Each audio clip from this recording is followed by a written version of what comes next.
I really appreciate it for the support, guys. Even though they were only a couple, for me, that's enough.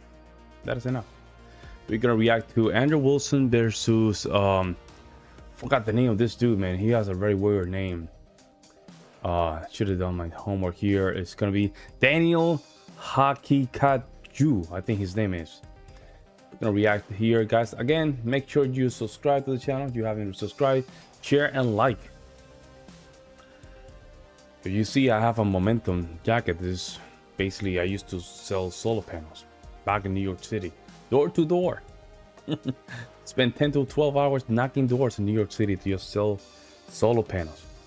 Used to earn quite well. High taxes, almost 40%, guys. If you start making over $80,000 a year into New York City, guess what? You get taxed to the oblivion, guys. That's what it is.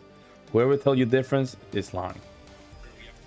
In the meantime, guys, with no further ado, let's jump in and see what's going on, guys. The reason Islam makes worse societies is because they have a doctrine for cousin marriage. Now, notice Daniel didn't say, no, you can't fuck your first cousin and marry her. No. He didn't say that. Because he probably believes that you should. He probably believes it's fine. Damn. He probably believes something about, like, it protects inheritance or something like this, right? Christians are also at the mercy of the same kind of IQ fetishists who want to transform the human race. Wake up, Andrew, wake up. Stop this stupid argument. 30 more minutes of Andrew saying that Muslims are dumb. Okay, that's great. Well, I'll try to be more substantive. I'll try to be more substantive than that. So just listen to this. All right, here we go. It's gonna be hot, guys. It's gonna be hot. I haven't watched this debate, so. Thank you so much for your kindness. Thank you guys for being here. If you guys aren't excited for this one, I don't know what's going to do it. I am thrilled for this debate. It's going to blow your minds. It's going to melt faces off. So thank you for being here. Buckle up. We are getting started.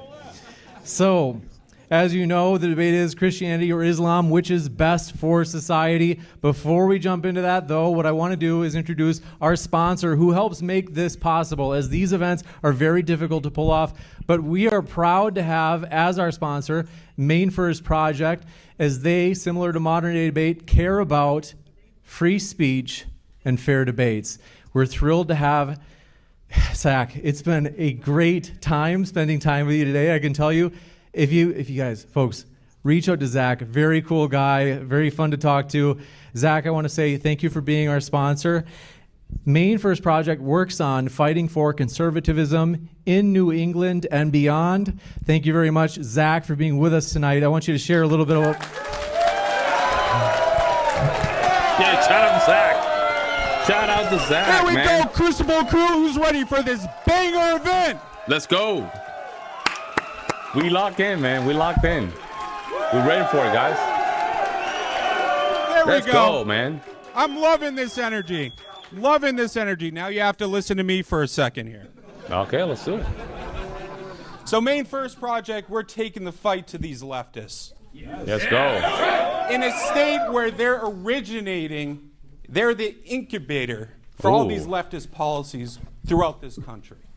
If you want to fight back and stem the tide, you need to support Main First Project. Facts. Go to mainfirstproject.org and please support us. Let's get on with this debate. Thank you very much. Thank you very much, Zach, for that. We're going to jump into this indeed. I'm going to introduce our speakers. First, Daniel Haqiqatjou. He is an American Muslim commentator and Harvard grad who debates religion and politics. He is best known for his YouTube channel, The Muslim Skeptic, where he critiques modernity from a traditionalist Islamic perspective. Please welcome Daniel Haqiqatjou. Haqiqatjou, huh? Interesting name. Also, defending Christianity tonight, Andrew Wilson runs the popular YouTube channel, The Crucible, which focuses on politics, news, debates, and interviews, and also runs Verbal Combat, a comprehensive debate course found at debateuniversity.com. Give it up for Andrew Wilson. Let's go, Andrew.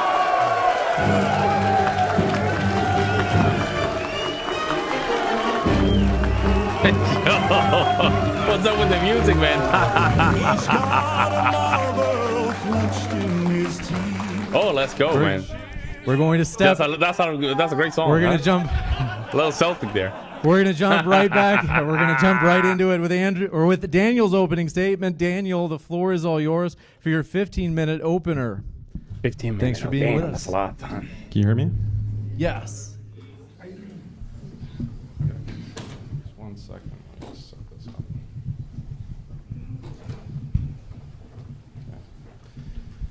Bismillah, alhamdulillah, wa salatu wa salam ala rasulillah. Just a quick note. I want this to be a civil debate because In right Jesus' now there's a name, massive whatever that Zionist campaign to generate as much hostility between Muslims and Christians as possible. If I can say something nice about Andrew, I respect him for not being a shill for Israel. I think we can be civil, but also very critical of each other's religions without it turning vicious. The only ones who benefit from a Muslim-Christian civil war right now is Israel, which is stoking hate so that... Nah, we're not doing this. We're not doing this on this debate, guys. I'm not falling for it. I'm not falling for it. See, it's easy for me. It's easy to understand why a lot of people want to criticize Israel and all that stuff. I do find it kind of unique and interesting that people want to always default, or not always, majority of the time, they want to default to it's the Jew kind of a thing. We're not doing this, guys. We're not doing this. We have to listen. We have to confront some of these ideas, and we have to just take the Jews out of this conversation. They can continue their genocide of both Muslim and Christian Palestinians while they bleed America dry. Let's keep that larger context in mind. So the first slide, which is best for society, Islam or Christianity? Next slide. The answer depends on which standard we use to judge, traditional or secular liberal values. Traditional values include belief in God, prayer, marriage, and gender roles, opposition to degeneracy, and commitment to nation and shared culture. Secular liberal values include individual freedom, gender equality, sexual autonomy, scientific progress, and economic advancement. If we judge by traditional values, Islam beats Christianity hands down. If we judge by secular liberal values, Christianity comes out on top. The reason for this is that Christianity, since the Enlightenment, has been reformed and adopted liberal values while eroding traditional ones. This is because Christianity is more open to evolving in a way that Islam isn't. My opponent, Andrew Wilson, claims to be a traditional Christian, but we'll see if he'll debate like a traditional Christian or like a blue-haired libtard. If he debates as a traditional Christian, he should defend Christianity. He should defend Christianity as understood before modern liberal reforms. For example, even though he's Orthodox, I doubt he'll defend Byzantine Orthodox norms, such as theocratic monarchy, the monarch's authority to define church doctrine, slavery, book bans and speech restrictions, death penalties for blasphemy, apostasy, and pagan worship, restrictions and bans on loaning money with interest, minimum marriage age of 12, bans on divorce, mandatory veiling of women with unveiled women labeled as prostitutes, lashes for fornicators, punishing married adulterers by cutting off noses or sewing them into sacks and burning them alive, execution for homosexual acts, limits on Jews through bans on Jewish proselytizing and building new synagogues. If we look at a timeline of Christianity, for 1700 years, Christianity upheld its pre-modern norms of slavery, female subordination, monarchy, punishments for blasphemy, executions for adultery. After the Enlightenment, Christians began reforming their religion to match secular values, and that liberalizing process continues today with the acceptance of homosexuality, LGBT rights, and modern feminism. Even though he's a conservative, Andrew already accepts huge chunks of this liberal reform. He's fine with abolishing slavery, rejecting monarchy, ending blasphemy, and adultery punishments. His conservatism simply draws an arbitrary line at a later stage, roughly 1950s America. But libtard progressives follow that same reform trajectory. just a few stages or steps further. Andrew isn't defending traditional Christianity, he's defending his preferred arbitrary stopping point on a progressive path he already agrees with. In other words, the difference between him and the libtards is quantitative, not qualitative. Just a dispute over where to halt the same ongoing cucking to secular liberalism. So Andrew's conservatism is not principled, it's arbitrary. Given this, I predict Andrew will debate like a blue-haired libtard today and use a pro-liberal strategy against Islam. Because again, Christianity can't beat Islam on traditional values for the simple reason that Islam isn't amenable to reform the way Christianity is. So he'll likely attack Islam exactly like a blue-haired alphabet person would by calling Islam backwards on marriage, gender roles, and scientific and economic progress. But if Andrew attacks Islam using secular liberal values, he faces a dilemma. Because tomorrow he's debating an atheist on whether Christianity or secular liberalism is better for society.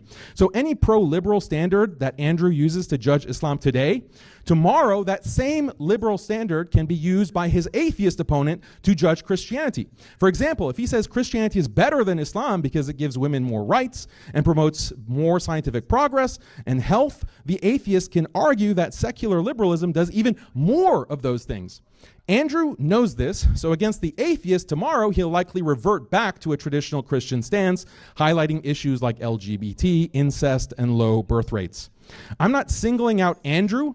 All Christian debaters code switch. They know Christianity isn't as based as Islam on traditional values, nor as progressive as secularism on liberal values. Christianity is stuck in the middle between traditionalism and secularism. So to win against either Islam or secularism, Christians have no choice but to code switch depending on who they're debating. Putting aside this conceptual problem with Christian apologetics, how do we know that Islam is better for society than Christianity? Again, it depends on what values we adopt. Muslim and Christians generally subscribe to traditional values. In fact, all humans, due to biology, inherently value things like belief in a creator, marriage, family, and community. So let's see whether Islam or Christianity is better at promoting these things in society using the abundance of empirical data available. Let's start with a bird's eye view using the World Values Survey, a global project measuring beliefs, values, and cultural changes in over 100 countries. Their World Cultural Map from 2023 groups countries by religion. Protestant European countries are yellow, Orthodox is red, European Catholics are green, Latin America in light blue, and Islamic countries in gray. On the x-axis, countries that value individual self-expression and autonomy are further right on the graph. On the y-axis, countries that are more secular are higher up. The ones that have more traditional values are lower. So you can see in the bottom left, there are the Islamic countries that are more traditional, whereas the Christian countries are more secular and value individual autonomy. How about belief in God? Muslim countries show higher religiosity and belief in God than Christian ones. For example, Pew Research asked people in different countries if they believe in God. For nearly all the Muslim countries, the number was 100%, to such an extent that Pew concluded that nearly all Muslims surveyed believe in God. Another Pew data set shows Muslim countries, Bangladesh, Indonesia, Malaysia, at the top of global belief rankings, while Christian countries are split with Kenya, Ghana, and the Philippines high, but the US, Spain, and France low. What about religiosity? On this map, all Muslim countries are dark purple, showing the largest share of religious followers. Christian countries, except Latin America, are much lower, like the US, Europe, and Russia. Pew studied how important religion is to people's lives. Make sure you guys and for Muslim like countries, this they're stream, dark guys. yellow, indicating 80 to 100% of people saying religion is very important to them, while most Christian countries are much lower in gray and blue. The 2024 Integrated Values Survey confirms this. In majority Muslim countries like Indonesia and Egypt, over 97% say religion is very important, whereas in Christian countries like Mexico, the US, Russia, and Germany, religion matters far less. Another key metric is religious switching. Pew shows Christianity in red has the largest net loss of followers, while Islam in green has the highest net gain from conversions. I think you're pretty behind on the slides.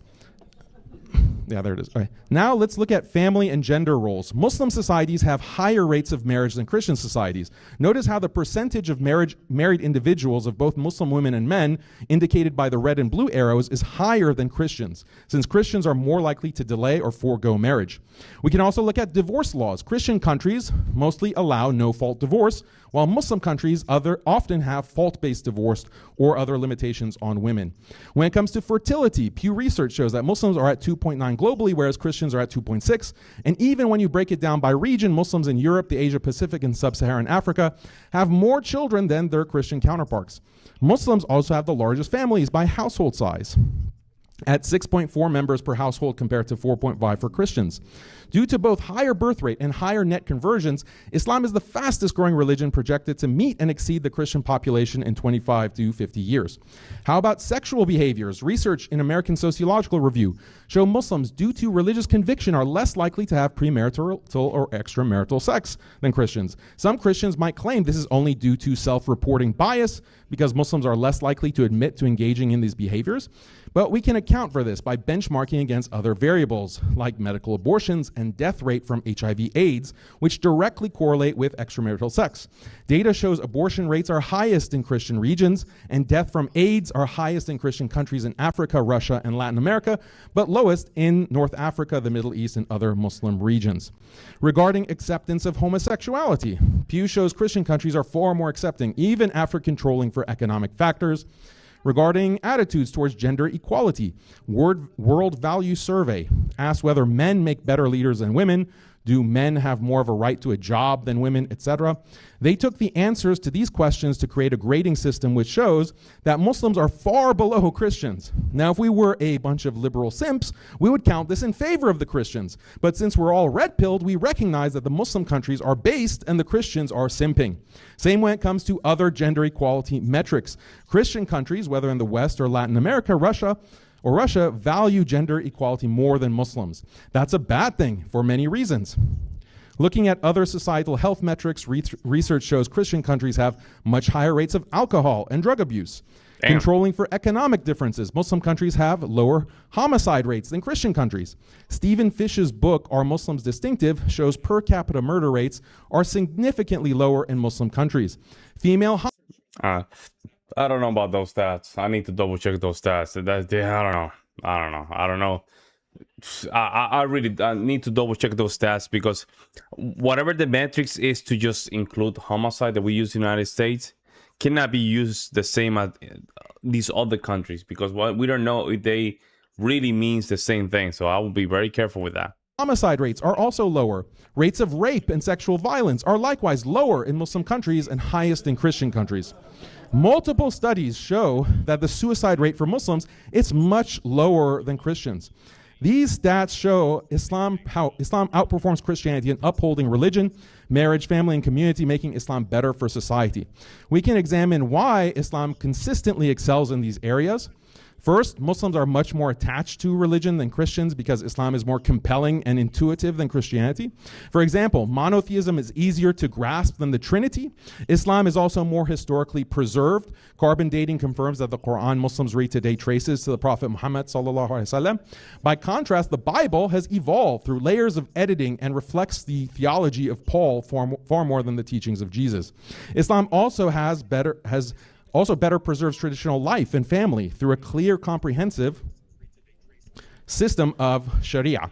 Christianity, by contrast, offers only broad, highly malleable principles that different Christian groups interpret in conflicting and often contradictory ways. A Christian rebuttal could be that even if Islam excels at traditional values, it falls short on secular ones like individual freedom, self-expression, and scientific or economic progress. Christianity, they could argue, wins overall because it blends the best of both worlds, preserving core morals while still enabling the modern achievements of the Christian West: more freedom, science, technology, and higher GDP. This argument has fundamental problems, however. First, is Western prosperity due to Christianity or secularism?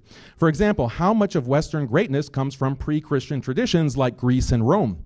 Furthermore, if Christianity drives prosperity, why haven't the oldest Christian nations like Ethiopia and Armenia matched the West's success? Likewise, recently Christianized societies like El Salvador and the Philippines have no comparable prosperity.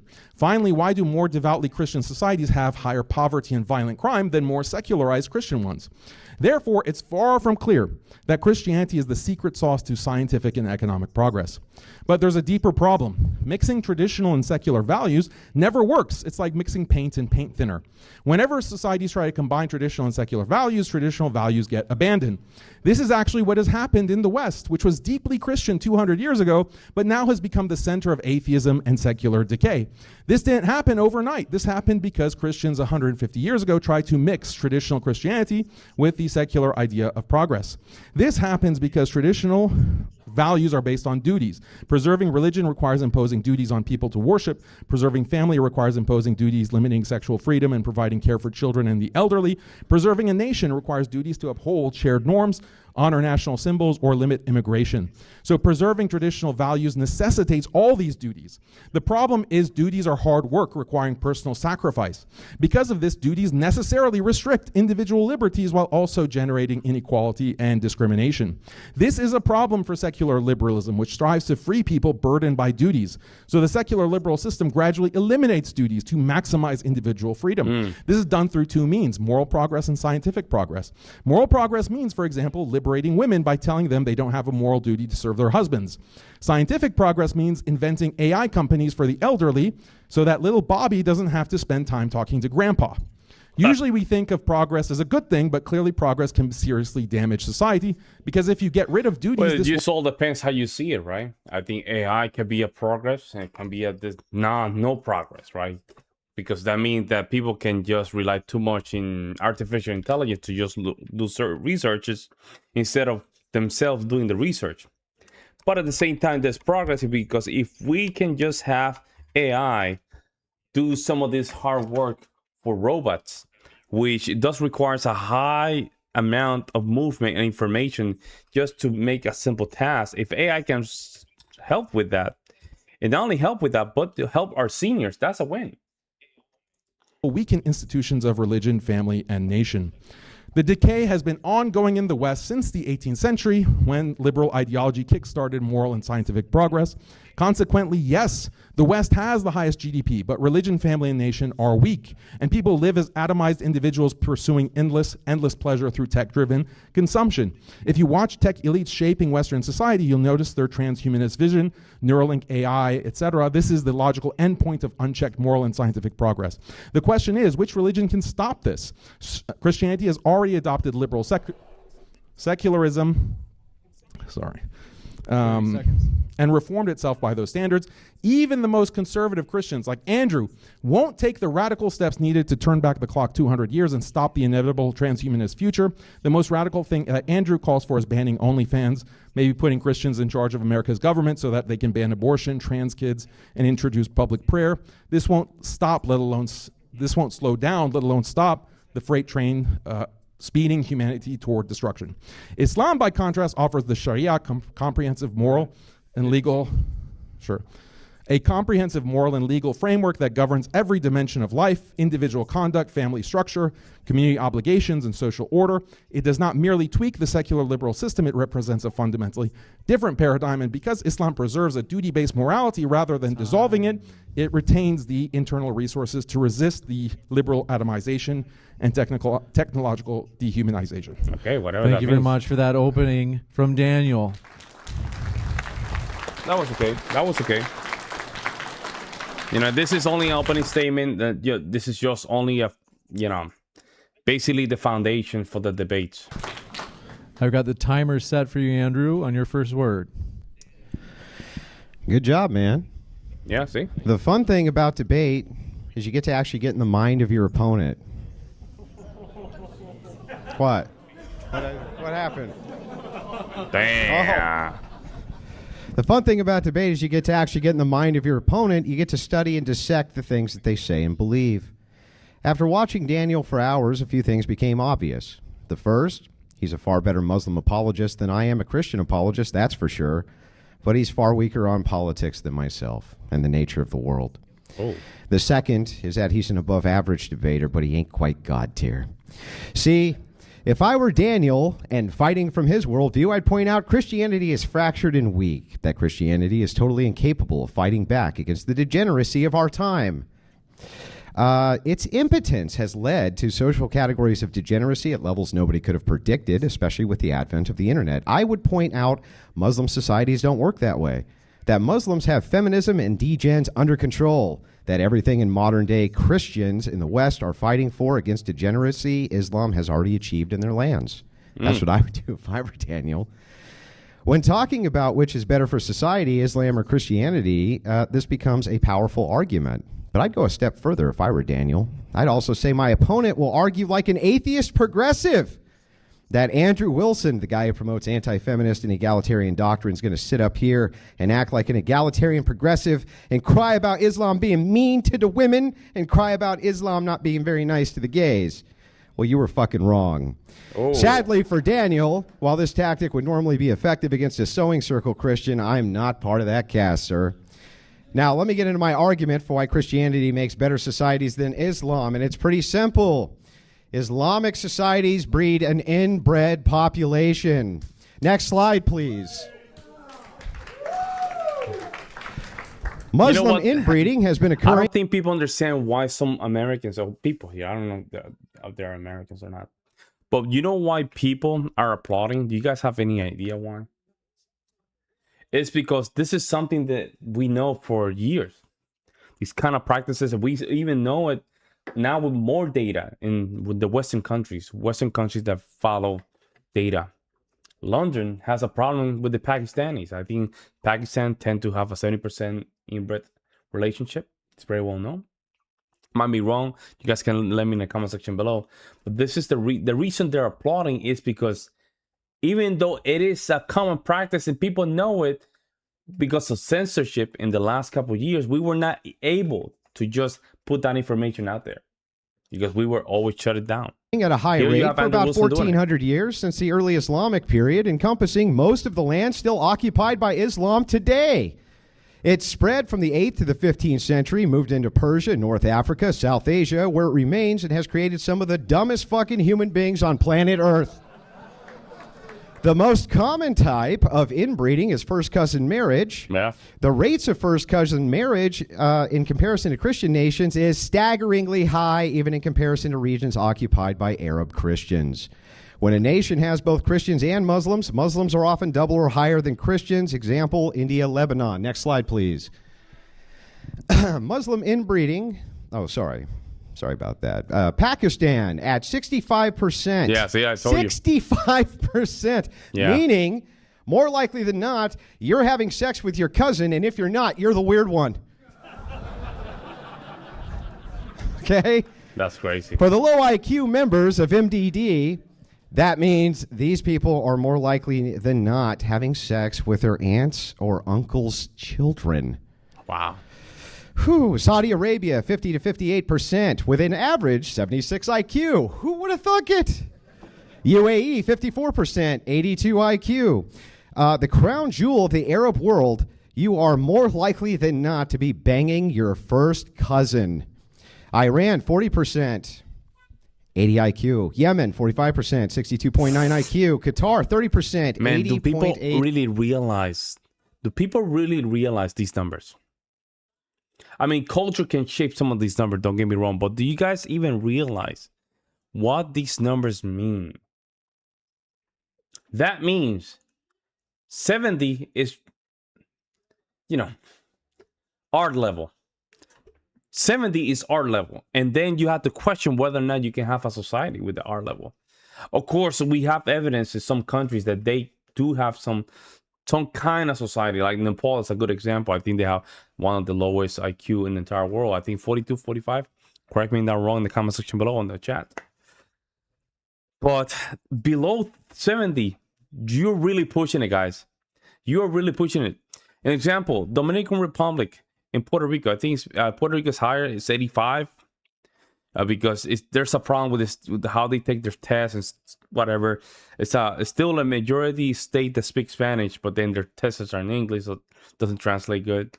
But still, guys, 82 to 85 is not a good number to be in. Don't get me wrong. And also, in Puerto Rico, the problem is that a lot of these white workers are moving to the mainland in Florida. So that means that they're not staying, so they're not increasing the IQ of the state. So that's a problem.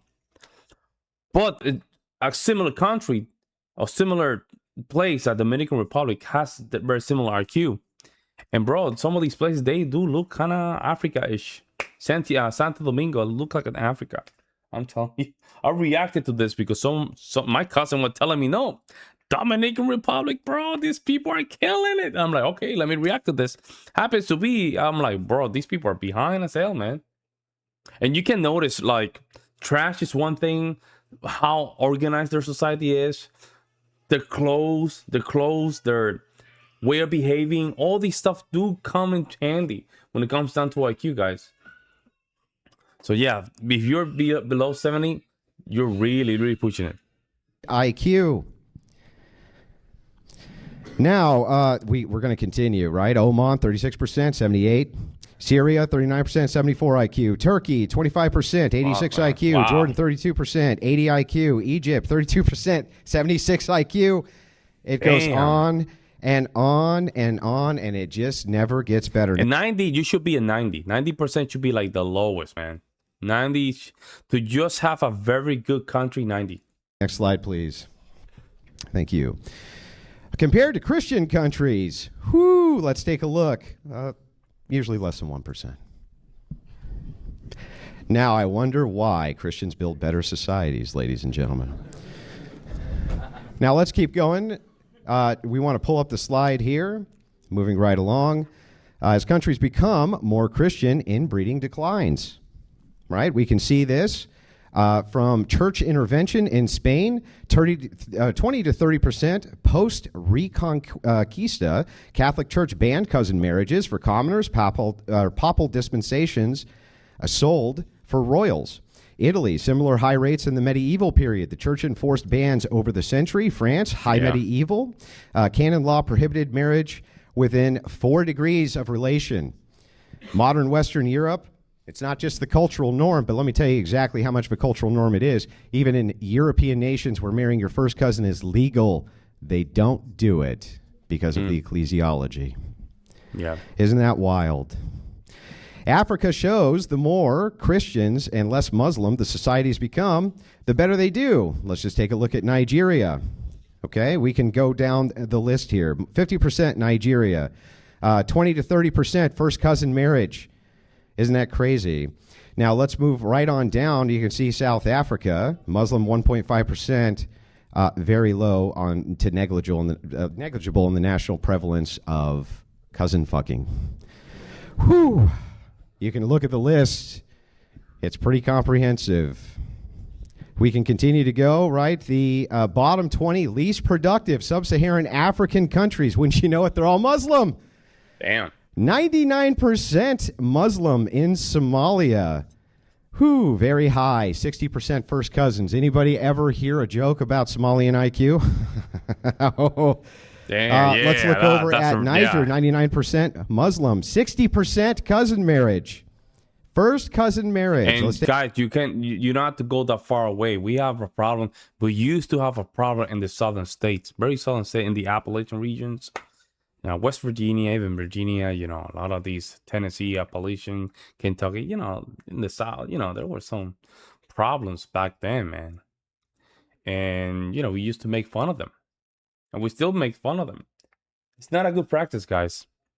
Take a look at Muslims. When we're taking a look at Malil, it's a 90% population, high cousin marriage. In other words, everywhere Islam goes, the IQ goes like this, because they all are fucking their cousins. Not joking. Go over to the next slide, please. I want to show you this is a famous case. These are called the rat people of Pakistan. It's a condition known as microphalics. I think I'm pronouncing that right. I have no idea. And it's caused by excessive inbreeding. When's the last time you went to a European country and saw that? You don't see it. Damn. Inbreed, yeah. Now, hang on. Next slide, please. As we continue, let's just take a look here at the casual link between cousin humping and low IQ. Basically, there's increased homozygosity, I think that's how it's pronounced, for deleterious recessive genes, and it is the strongest causal link for why the IQs are so low. Genetic risk. Inbreeding raises the chances of inheriting 2 copies of harmful recessive genes. Yeah. Brain development impact. Harmful genes can impair neurodevelopment, reducing cognitive potential. IQ reduction evidence, first cousin offspring lose 3 to 4 points on average, and closer inbreeding can cause larger deficits. They've been at it for 1,400 years. Damn. Ooh. Higher prevalence equals greater risk. Populations with widespread cousin marriage show more individuals with lower cognitive performance.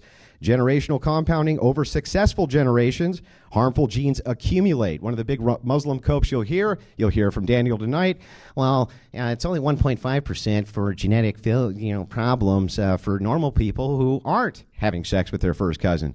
Well, that's true. He says it only doubles to 3%. That's very low. No, it compounds. See, if you hump your first cousin and then those kids hump their first cousin and their kids are et cetera, et cetera, et cetera down the line, guess what happens to your IQ? Guess what? Down. You'll never guess. Anybody got a guess? It goes down. The negative consequences of a low IQ. I can tell this debate is going to be very heated, guys. This is going to be very heated. The reason I'm saying this is because Andrew Wilson decided to just go straight to the jugular. He said, you know what? I'm going to go straight to the jugular, and that's it. I'm not going to take any chances. 80 IQ versus 100 IQ person. Income 50 to 70% lower. Welfare dependency 4 to 6 times higher. Literacy less than 10% at less than 85 IQ. Wow. Obesity up almost 2 times. Chronic disease up almost 2.5 times. Life expectancy less than 70 IQ or 75 IQ down 5 to 10 years. Why? Because, well, you might just look down the barrel of that shotgun when you're cleaning it. Moving over, arrests and incarcerations 3 to 8 times higher. Violent offenses 4 to 6 times higher. Teen pregnancy 3 times higher. Child neglect and abuse 3 to 7 times higher. Intergenerational poverty 4 to 6 times. Almost every study available shows that IQ entering the low 80s, Muslim countries, affects nearly every aspect of life in a negative way. Economic prospects, criminality, mental, physical health, happiness metrics, everything both at the individual and societal level. In fact, study shows that when a country has a sub-90 IQ average, they find it difficult to have basic innovation, infrastructure, professional class, and other basic needs of a functional society. Is that sounding familiar yet? Now, here's the thing that's interesting. Modern societies don't require everyone to be a genius. Just look at me. But they do rely on a distribution of abilities, and you can see their roles below. 70 to 85, basic job, practical skills, routine labor. That's Islam. That's almost every Islamic nation, ladies and gentlemen, 70 to 85. Sometimes up to 2 standard deviations lower. Whew. 85 to 100 would be skilled labor administrative support, 100 to 115 professional middle management, 115 to 130 engineers, scientists, doctors, specialized roles, the things they desperately need that they get from us. 130 plus innovation, leadership, high level. You know, and these numbers do make sense, guys. Do make sense, and you can tell when you call to. Let me put it this way. Let's say that you want to call the IRS. There's certain demographics to pick up the phone. By the tone itself, you can tell what kind of interaction this is gonna go. You can already tell. There's something about saying the same word with different kind of variations and different manners. It does provide some kind of, how can I say this? Back in the day when I used to sell, insurance, right? If I met somebody that was doing insurance or some kind of financial services, I can tell from their voice that they know what they're talking about. That they were kind of smart. They're very smart by the way they were talking. So yes, IQ has a lot to do with not only the way we express ourselves, but the way we behave as society. I believe that. Solving. Next slide, please. Inbreeding itself over generations causes massively compounds that lead to negative consequences. And you can see the risk curve there. You see how the genetic defects increase every single generation. Yeah. Moving over. Oh, my goodness. I just want to point this out on the last slide. Yeah. Islam took an ethnic people that were at the heart of being the top of civilization, and through generations of Islam and inbreeding has turned them into the lowest IQ, some of the stupidest people on planet Earth. Literally. You think I'm being mean. I'm not. They're literally some of the stupidest people on planet Earth. Everywhere Islam goes, inbreeding increases and societies become worse. Where Christianity goes, inbreeding decreases, so societies do better in almost every material way. Let's just point out here, as I wrap this up. One second. So it's clear here that my argument summarized, though this isn't its entirety, is that Islam creates huge societies with large swaths of people with IQs so collectively low, they would be considered developmentally challenged, borderline retarded here in the West. Yes, what I said. said. Not kidding. Due to this side effect, force doctrine becomes the order of the day. Because the technological difference in capabilities of each people group is so vastly different, think Apollo mission compared to Starship Enterprise, Islam must literally bank on the benevolence of Christians to not wipe them off the face of planet Earth.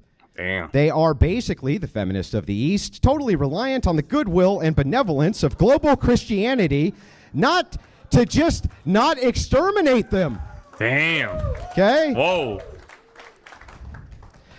And take their resources, always appealing to the mightier force for their existence and the benevolence. You cannot disagree with the last statement, guys. The world right now is just, it's on the mercy of good Christians. That's what it is. Because if Christians go full crusades, guys, I cannot imagine that. Which it can't happen anytime soon. If Christians go full crusade, they can't stop them. They can't stop them. Remember, this version of Christianity that we know today, it's just post-1960, guys. Before that, remember, Christians went and invaded Germany, invaded Japan, because they got confronted, because they attacked the United States. Well, also Japan, that is. We went to just destroy fascism or whatever, right? Supposedly, based on story and history. But in reality, guys, the version of Christianity that we know today is just a post-1960 liberal, lunatic, hippie Christianity. But the real Christianity, we've been going around the world with no, without shame. We came to the new world. The first thing that we established was religion right away. We were not ashamed. We were not ashamed of that. Now we are kind of weak and just, we're too afraid, I would say. Of that very people group who Daniel today is arguing doesn't make better societies, which is a laughable proposition. Even absent the degeneracy of a people group must be able to competently defend itself or bank on the benevolence of the people group, which can. And almost everybody is going to prefer the society that can. Imagine the irony here of arguing against the very Christians you find inadequate morally, yet bank on their moral benevolence to not wipe your low IQ fucking asses off the face of planet Earth. Thank you. Yeah, there we go. They're not, you see, this type of Christian, they're not used to this type of Christian. Usually these Christians, they just are there, they just take it and they just bow down, then, turn the other cheek. This is not Andrew. Look at him. This is not Andrew. This type of Christian is a new wave. It's the old school, I would say. This is the old school. This is how Christians used to be. Yeah. He's ready for it, man. Shout out to Andrew, man. Thank you very much for that opening as well.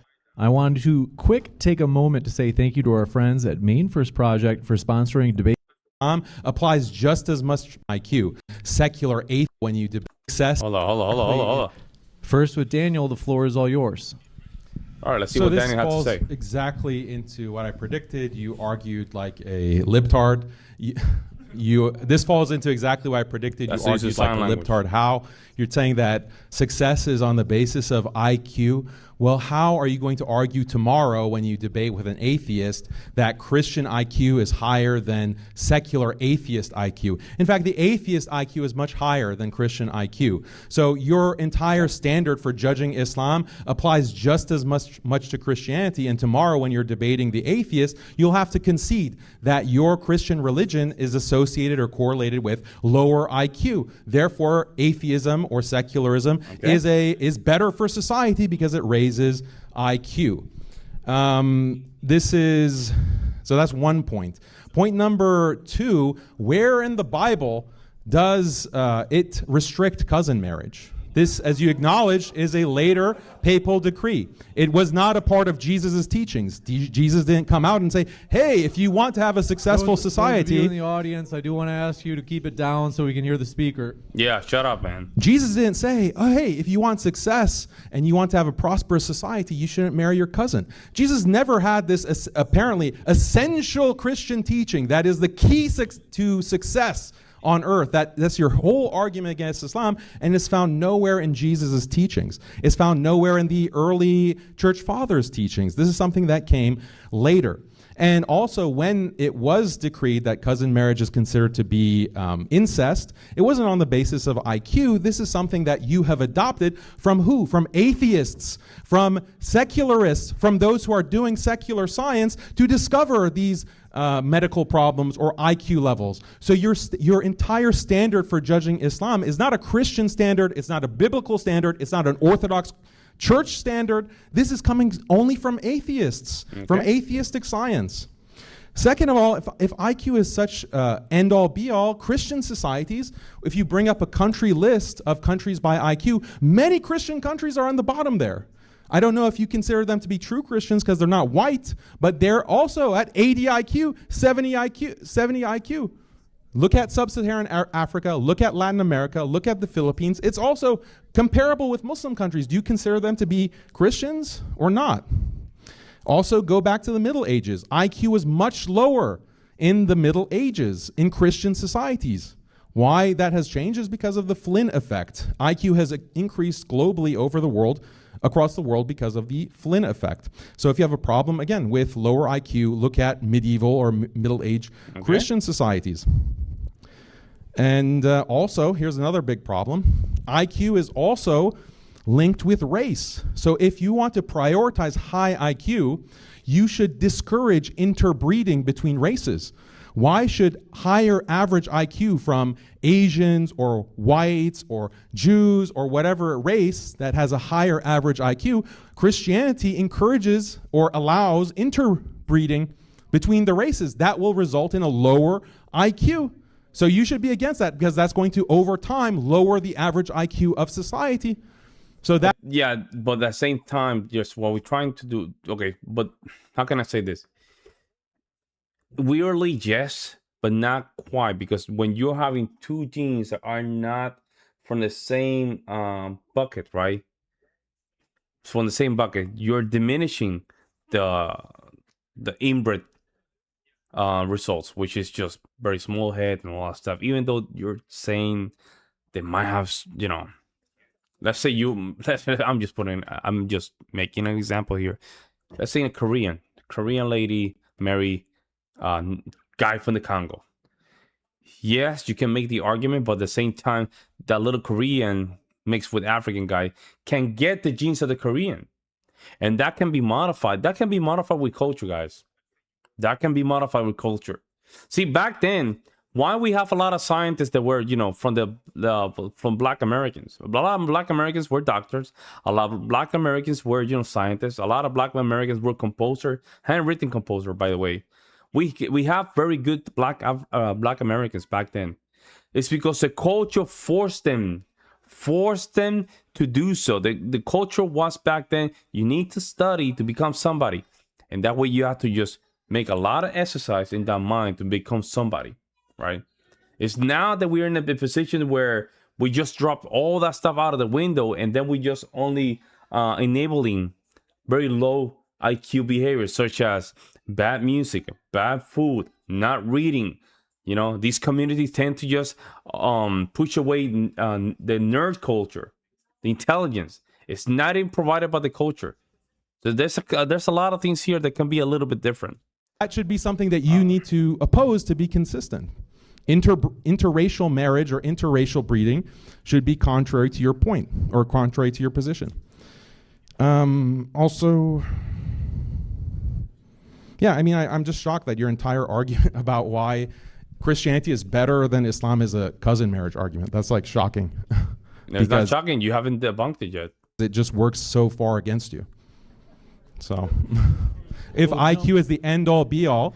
You're saying reverence? You said, didn't Daniel advocate for low IQ society? I don't know. Like, maybe because he haven't debunked the IQ argument yet. So I don't know. Of what makes a society good, then Christianity loses to atheism and secularism. Like, case closed. So, like, I don't. Wow, and yeah, many Christian societies are low IQ, as in the same way as certain Muslim countries. The thing about the difference between me and you is my values are based on marriage, family, traditional values of that nature, not atheistic values of IQ and intelligence. We're going to jump into Andrew's rebuttal as well. The timer is set for you. 5 minutes, Andrew. Libtard value. Don't fuck your first cousin. Yeah, that's a Libtard. Yeah. Let me just point out that Daniel Haqiqatjou didn't actually rebut any of my arguments. Yeah, not a single one. My what I said. argument was simple, and I'll repeat it here again. The argument is that your society has to rely on the benevolence of mind to exist because of your general IQ. You see, remember how I told you the 70 to 85 is basic jobs, practical skills, routine labor? That's most Muslim societies, sir. It doesn't matter if you point out two exceptions to the rule. Even in those societies in which Christians have a lower IQ, guess what you find? Their interbreeding rates are going down, and when you compare them to the same Arab population where they are inbreeding, that section of the population, the IQ is always lower. So what's my argument here?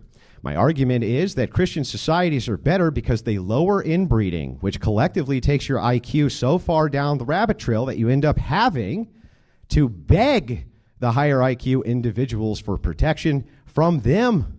You have to bank on their benevolence. Imagine this guy is banking on the benevolence of Christians who have a high enough IQ to basically eradicate all of the Middle East. There's nothing they can do about it. And they're banking on that benevolence while telling you all that you're immoral. That's crazy. You're immoral. This is not an atheist argument. Far and away. Well, the argument here is based around what it is that we're discussing. And what are we discussing? Which makes for better societies, right? Christianity or Islam? How can you claim you have better societies, sir, when half of your societies are so inbred, their IQs are like borderline retarded? How? How could this possibly be of benefit? And you know what they do when they go to other countries? They keep doing it. They keep doing it. Now he says, well, if you value IQ more than all other values, who said anything about that? The debate is not about that. It's about which makes for better societies. Now, which society would you rather live in? Would you rather live in a society of donkey pull cart? Right? Donkey pull cart? Because we're not smart enough to make car. We're not smart enough to even have infrastructure because we're at 70 IQ, 80 IQ, borderline retarded individuals. That's a society. Who's moving there? Who's moving? Nobody. They're all moving here. Why? Because they want the societies that Christians have. By the way, let me point a couple other things out. No, Christians are not stupid. Yes, their IQs are much higher, much, much higher. Even in non-white areas, they're much higher, sir, because they don't inbreed. And it's very frowned upon. Go figure. And interestingly enough, let me just point this out, that Christians have a much smarter enemy.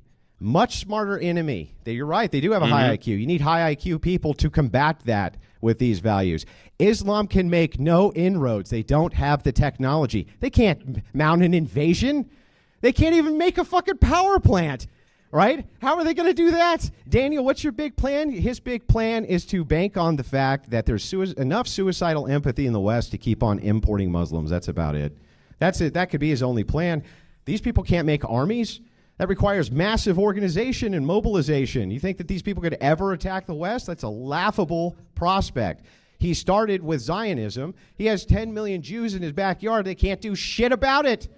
Nothing. Damn. 1 billion versus 10 million. They can't do anything. They launched their entire missile payload. It does nothing because of the IQ difference in these regions. Yeah, there we go. And you know what's crazy? The IQ of Israel. Let me just look it up very quick. Israel IQ is right now. Let's see. It's 92 to 105. So 92. Let's see. Not even Okay, so January 2025, supposedly it's 99, 105. A separate report from the World IQ Test website lists that average at 105, 24 among its taker. Yeah, so it's basically it's between 92 to 9. I'll say between 92 to 98. Right? That's crazy, man. And they cannot do anything about it. Wow, that's crazy, man.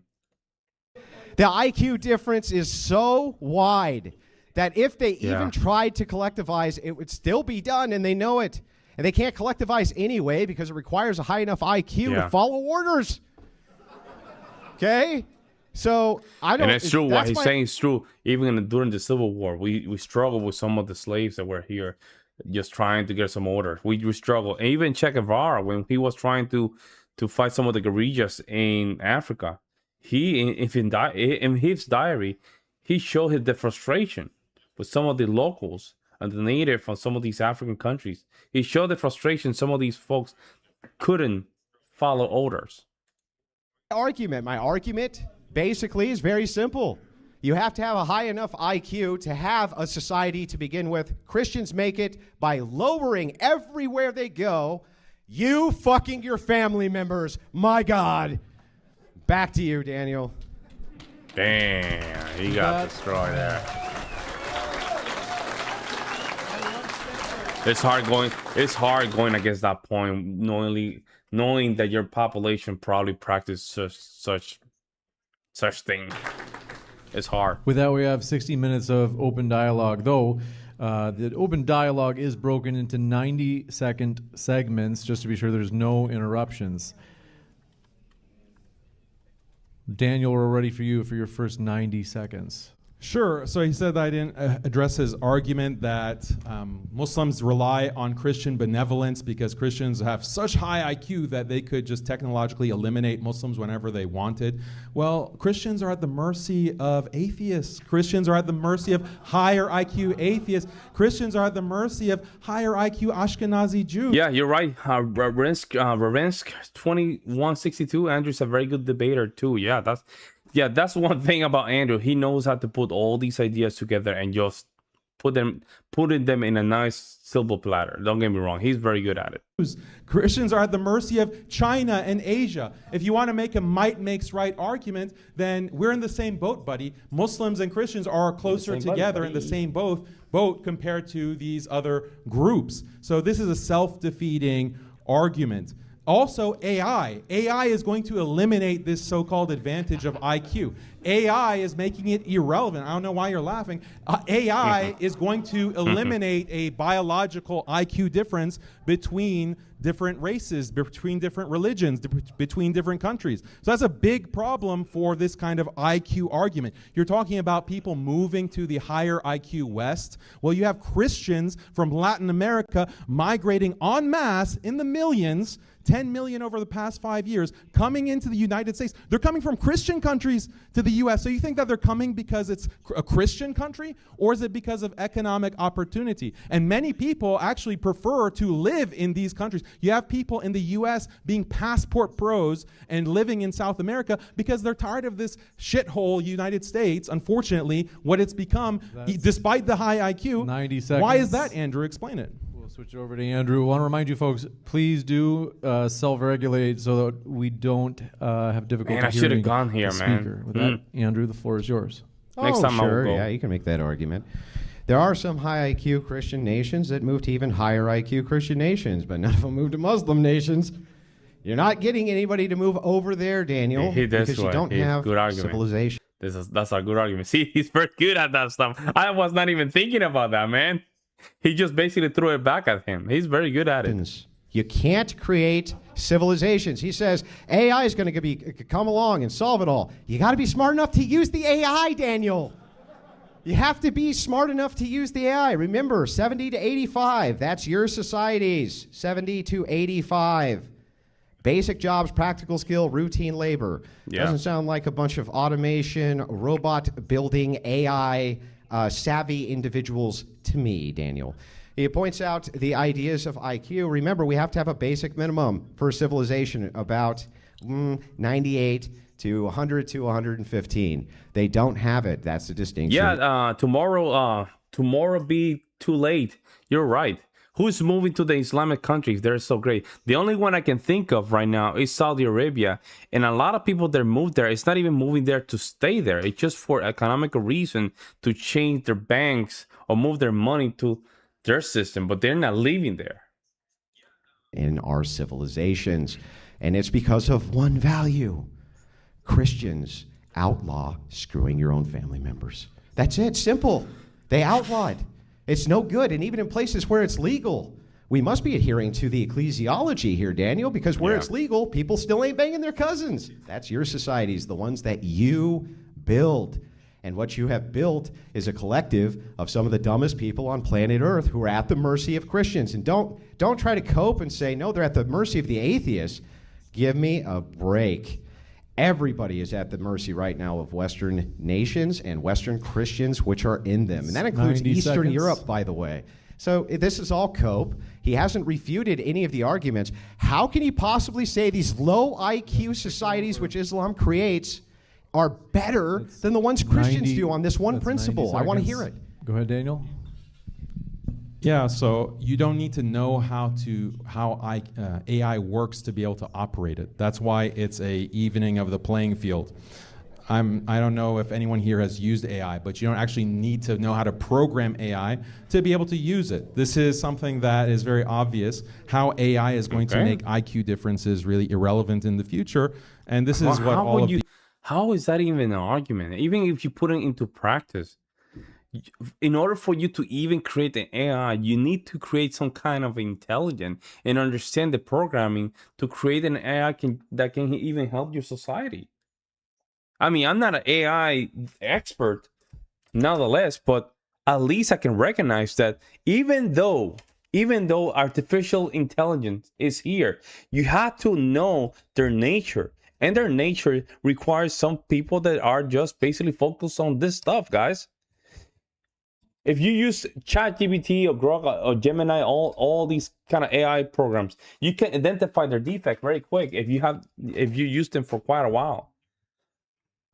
Of course, the society that I live on provides me those tools for me to be able to look for that information.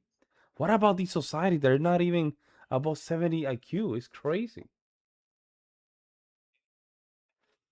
You're saying tomorrow may not be too late. Tomorrow may be too late. Well, once again, he's banking Christian to figure that out for him. There you go. There you go. I think you're right. He say all this stuff, but at the end, it's gonna be at the expense of Christian. You're right. The futurists are saying. Second of all, you have Christians in more religious Christian countries going to less religious Christian countries. You have, again, the sub-Saharan Africans, you have the Latin Americans who are Christian going into more secularized nations. So this is, again, an argument for secularism, not for Christianity. You say that there are no Christians moving to Muslim countries. What about all the Christians in Africa, in the Philippines, in Southeast Asia that go to Dubai, that go to the UAE, that go to Saudi? That is a counterexample to your really bizarre claim.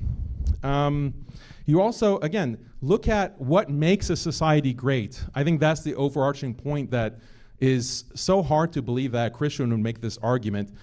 I value marriage. I value children. I value having big families. I value belief in God. I believe church attendance or like religious attendance to places of worship. These are the things that I find valuable, and I showed you how within Muslim countries, all of these things are higher, despite having a lower IQ, which I'll grant you. Did you say over or 10 You're seconds? saying France plus 12, Japan, Singapore, China, Belarus, South Korea, and Russia have the highest IQ. Yeah, you're right. I think, those countries have a very high IQ. You're right. Japan, Singapore, I think, Japan, Singapore, and China, and Belarus, I think they'll go above 100. South Korea as well. I think Russia's between, 99 to 100?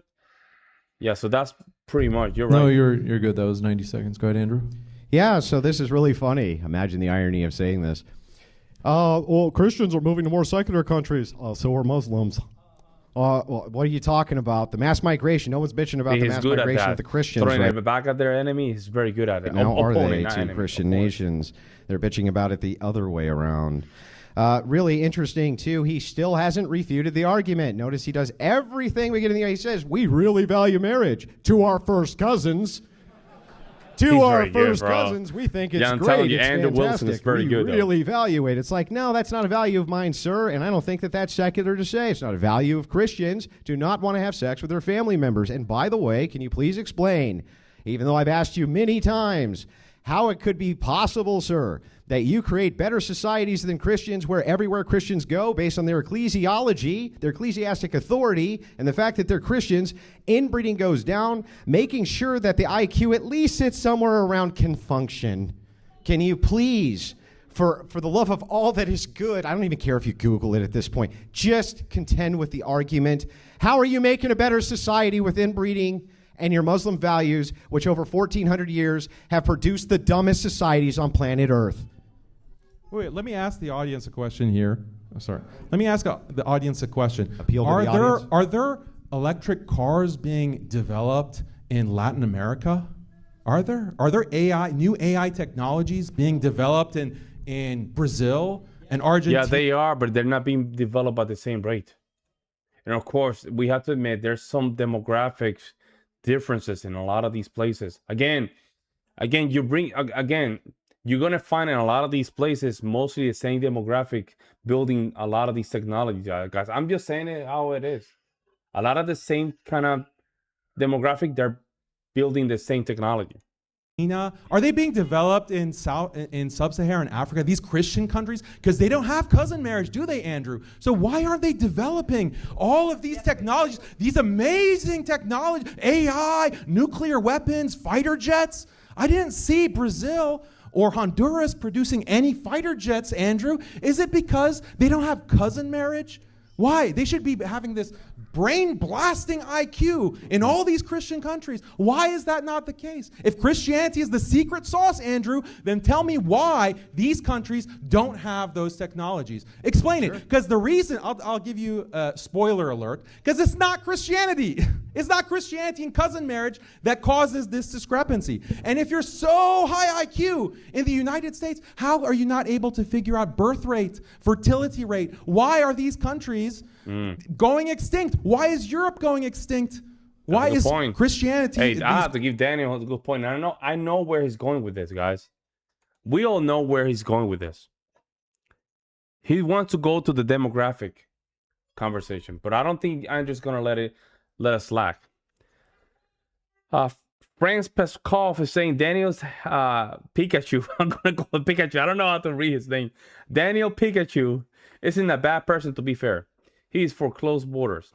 He's Nick Fuentes' line and watches his video quite a bit. He's not a terrible, is all I'm saying. Yeah, I think that's a fair point. He's making a good point here. Christian countries in Europe the population is on a nosedive despite the high IQ. They can't even figure out how to reproduce at replacement levels. Gee, I guess IQ leads to extinction because it's correlated, right? The higher IQ you have, the lower the fertility rate. Yeah, that's a good point right there. Let's see how Andrew handled this one. So it seems like the more Christianity you have, the more chances you have of going extinct, Andrew. Explain that for us. Well, if that were the case, you're in big trouble. Because if it's the case that your IQ stays the same and then collectively secularist IQ goes up, what's to stop them from wiping all of you out and you can't do anything about it? Your argument, unfortunately, destroys you. When you say, well, wait a second, what about these South American nations, right? Are they? Yes, they're way more advanced than your nations. Way more. Not even in the same universe more advanced than your nations. Yes. The truth of the matter is that the reason Islam creates worse societies. We can bicker about theology, right? Hey, I'm sure Daniel could probably get me on some points there, but you can't bicker on the facts.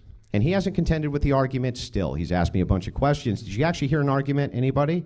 Because there isn't an argument. The reason Islam makes worse societies. Yeah, he's good at that. Andrew Wilson just stuck to his own argument, to his own point, because he knows that Pikachu, Daniel, I'm going to call it Daniel. I don't know how to pronounce his last name. He's just trying to bait Andrew to move the goalpost. And Andrew's saying, no. we're going to stay right here. This is the conversation. You have to give me a better argument to just confront this conversation. Because they have a doctrine for cousin marriage. Now, notice Daniel didn't say, no, you can't fuck your first cousin and marry her. You're saying France plus love. So South Korea, Poland, Italy, Japan are in the top 5 lowest birth rate. Yeah, you're right. And then remind, guys, you have to remind, I have to have this conversation with you guys. Then we have the problem with Ukraine and Russia. Ukraine and Russia right now, I think they're surpassed the 1.2 million deletion, especially men. That doesn't help either. That does not help either. Again, we have the problem with the war. We have the problem that even Russia itself is not overpopulated themselves either. They still have a 1.5 birth rate. I think, let's say Russia birth rate.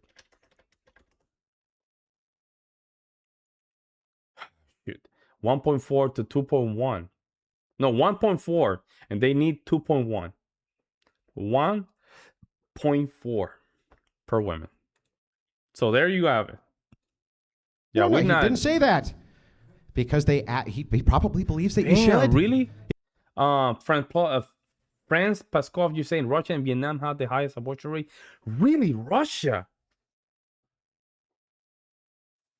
No, Russia really has the highest abortion rate. Damn. He probably believes it's fine. Yeah, I guess you always. He probably believes something about like it protects inheritance or something like this, right? The thing is, though, is like, can we please get an argument for how a society that doesn't at least have 100 IQ so we can have middle management isn't better than, donkey pull cart? That's what I want to know. And please, for the love of God, sir, when you say it's not because of Christianity, the entire historical record disagrees with you. When pagans were at 20 to 30%, guess what? It was Christians who brought that down. 90 seconds. And by the way, in all of the Muslim shared nations with Christians and Muslims, they're always lower IQ than the Christians because they fuck their cousins. And time. We'll go over to Daniel, 90 seconds as well. Again, throughout Christian history, you had sub 100 IQ. Throughout Christian history. It's only because of the Flynn effect in recent centuries that you have this change. So all of the criticisms that you're applying to Islam apply to your past civilization. How did you have a Christian civilization with sub 100 IQ, Andrew? Was the Byzantine Empire a S-hole? They had sub 100 IQ. How did they have a civilization without having positive 100 IQ? You can't explain that. You can have a beautiful, expansive civilization and empire with sub 100 IQ because there's other values that are significant to human existence. Values like marriage, family, God, worshiping God. You don't need to be a positive 100 IQ genius to be able to love and be devoted to God. I think that is actually more of the Christian message than this kind of IQ chauvinism that you're presenting. This doesn't seem Christian at all. This really doesn't seem Christian. You keep talking about like donkeys pulling carts. Go to the Philippines, bro. They're Christians. Go to the Philippines. Go to some of these African countries. Yeah, South America has that problem too, so. Go to Botswana, Christian country. They have donkeys pulling. So their Christianity and their lack of cousin marriage is not helping them. So this is a really bizarre argument, and all of you can laugh and chuckle it and laugh it up, but it doesn't change how stupid this argument is. If you have, if IQ is Want to remind the audience. End all be all. So we have here a super chat from Kind. Tomorrow, maybe too late. Welcome back, bro. Thank you so much, man. I was on vacation, but I came back, and we're ready to lock in. We're ready to lock in, man. Thank you so much for the support, guys. Of civilization and the end-all be-all of progress, then why is the West going in a nosedive? All the things, Andrew, that you brilliantly, beautifully criticize about the West, the LGBTQ, the lack of marriage, that's happening in these non-cousin marriage countries. So clearly, having the highest IQ, so clearly IQ is not the end-all be-all. Switch it over. Let's take a look at the first straw man. Did I ever say IQ is the end-all be-all? No, of course not. Straw man still hasn't told us how Muslims build better civilizations when they produce 70 to 85 IQ individuals who are basically only suited for basic jobs. Okay, still hasn't told us that. He can't tell you. he can't tell you that these are better civilizations. The reason that he can't is because they're not. They're clearly not. And the thing that's really funny about this is, like, let's just grant it. Let's just grant that, Okay, just for a second, we'll just grant Daniel's argument. Yeah, we'll let's just go. Pretend, There we go, guys. You know, it's okay to have a bunch of 80 IQ people who can't seem to get past primitive technology and are just day laborers. But you know what? We don't do anything degenerate. Fucking your cousin's degenerate, Daniel. That's degenerate. Yeah, maybe don't have hookers and OnlyFans girls, but fucking your first cousin is degenerate. So by the way, and let me just According point to this what? out. Whoa. We're not gonna let that slide. Give me 1 second, guys. Here. Give me 1 second. Let's just go back. Cousin is degenerate. So by the way, according to what? So he conceded. With Andrew's point. Now he had to defend it, guys. Let's see if Andrew. Let me just point this out, and this is really, really I don't important. think Andrew he heard has him. not made an argument about how they produce a better civilization. Only I have. My argument is simple and still stands unopposed. Wow. Where Christianity goes, incest decreases based on canon law. Where Islam goes, incest increases based on their canon law. Therefore, where Christians go, society gets better. Where Islam goes, it gets worse. An argument would sure be swell. 90 seconds. We'll switch Damn, to Daniel. No, I gave a argument that you failed to respond He to. conceded. I said that I don't think Islam, Andrew when we look at the heard it. statistics, when we look at all these countries on these metrics of marriage, birth rate, household size, belief in God, conviction in God. I thought we were believers. Conviction in God is higher in Muslim countries. Holding on to your religious practice is more in Muslim countries. Look at the levels of drug abuse, alcohol abuse being lower in Muslim countries. These are all values that are good, and we see them associated with Islam, not Christianity. That was my argument. So you can't deny those statistics, so you keep claiming that I have no argument. I clearly do have an argument, and I refuted your argument. If IQ is the end-all be-all, your entire argument is on the basis of IQ. You haven't said, you just say, marrying your cousin, effing your cousin, that is degenerate. On the basis of what? It's not on the basis of your Bible. Wow. You just, See, I told you. There you go. There we go. Now he had to defend that point, guys. If I was Danny, I would never buy the bullet, man. Unless I have something better to say after that. That's a hard bullet, man, to bite, though. Damn, like that's... yeah, laugh it up. Yeah, he can see Laugh it. That's it it. I want to make sure we can hear the speaker. Laugh it up, okay? Because as I said, you are arguing on the basis of a decree that was made. What is the actual moral? Can you make a moral argument, Andrew? Other than, it lowers IQ? There are many things that lower IQ. Like I said, interbreeding with other races, interracial marriage results in lower IQ. So is that degenerate as well? Why can't you answer these questions, Andrew, instead of repeating, you don't have an argument. You have to respond to my argument. Okay, yeah, you've said that 10 times. Respond to the points that I'm making. Well, I don't. Here's the thing that's funny, right?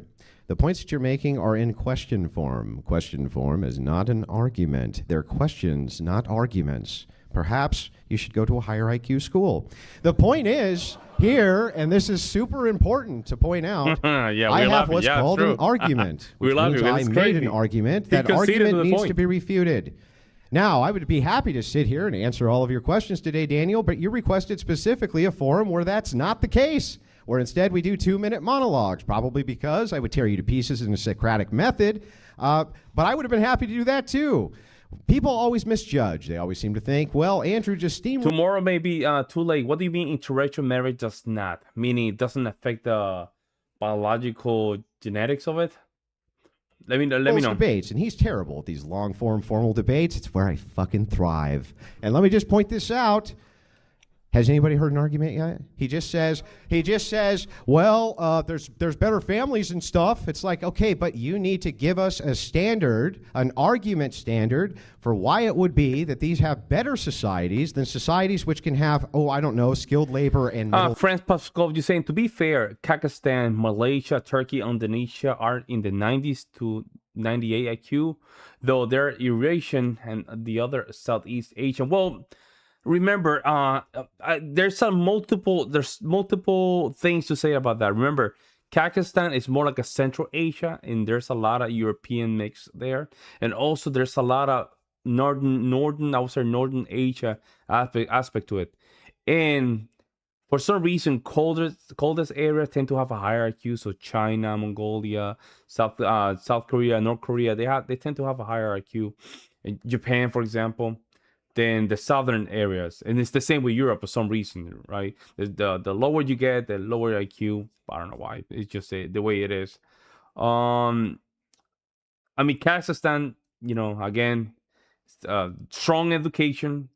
They have a strong culture aspect, strong classical music culture. Again, and a lot of this stuff. Listen, guys, I'm in the belief that some of these things can be fixed, but you have to go in almost military kind of approach and make sure your kids are learning math, science, and reading like crazy. Because the brain, it is a muscle. The brain is a muscle, guys. It can be achieved in it could be achieved. It could be achieved. It doesn't mean because you have a 65 IQ, you cannot train your brain to do certain things, right? I don't believe in that. Interracial marriage does not make a lower IQ. Correct. It doesn't. It doesn't. And again, if you have a snowman, meaning snowman, raised in a bad environment, he probably is going to drop his IQ because he's probably going to be using drugs and eating wrongly.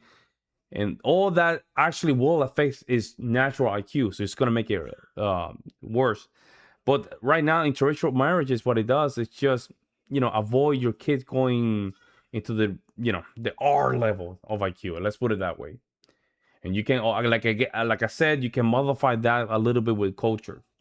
Meaning, if let's say you're a snow woman and you're marrying a coffee bean, now you can make sure that those IQ or genetics do become much better by culturally implementing some practices like reading, math, chess, competition, all this good stuff.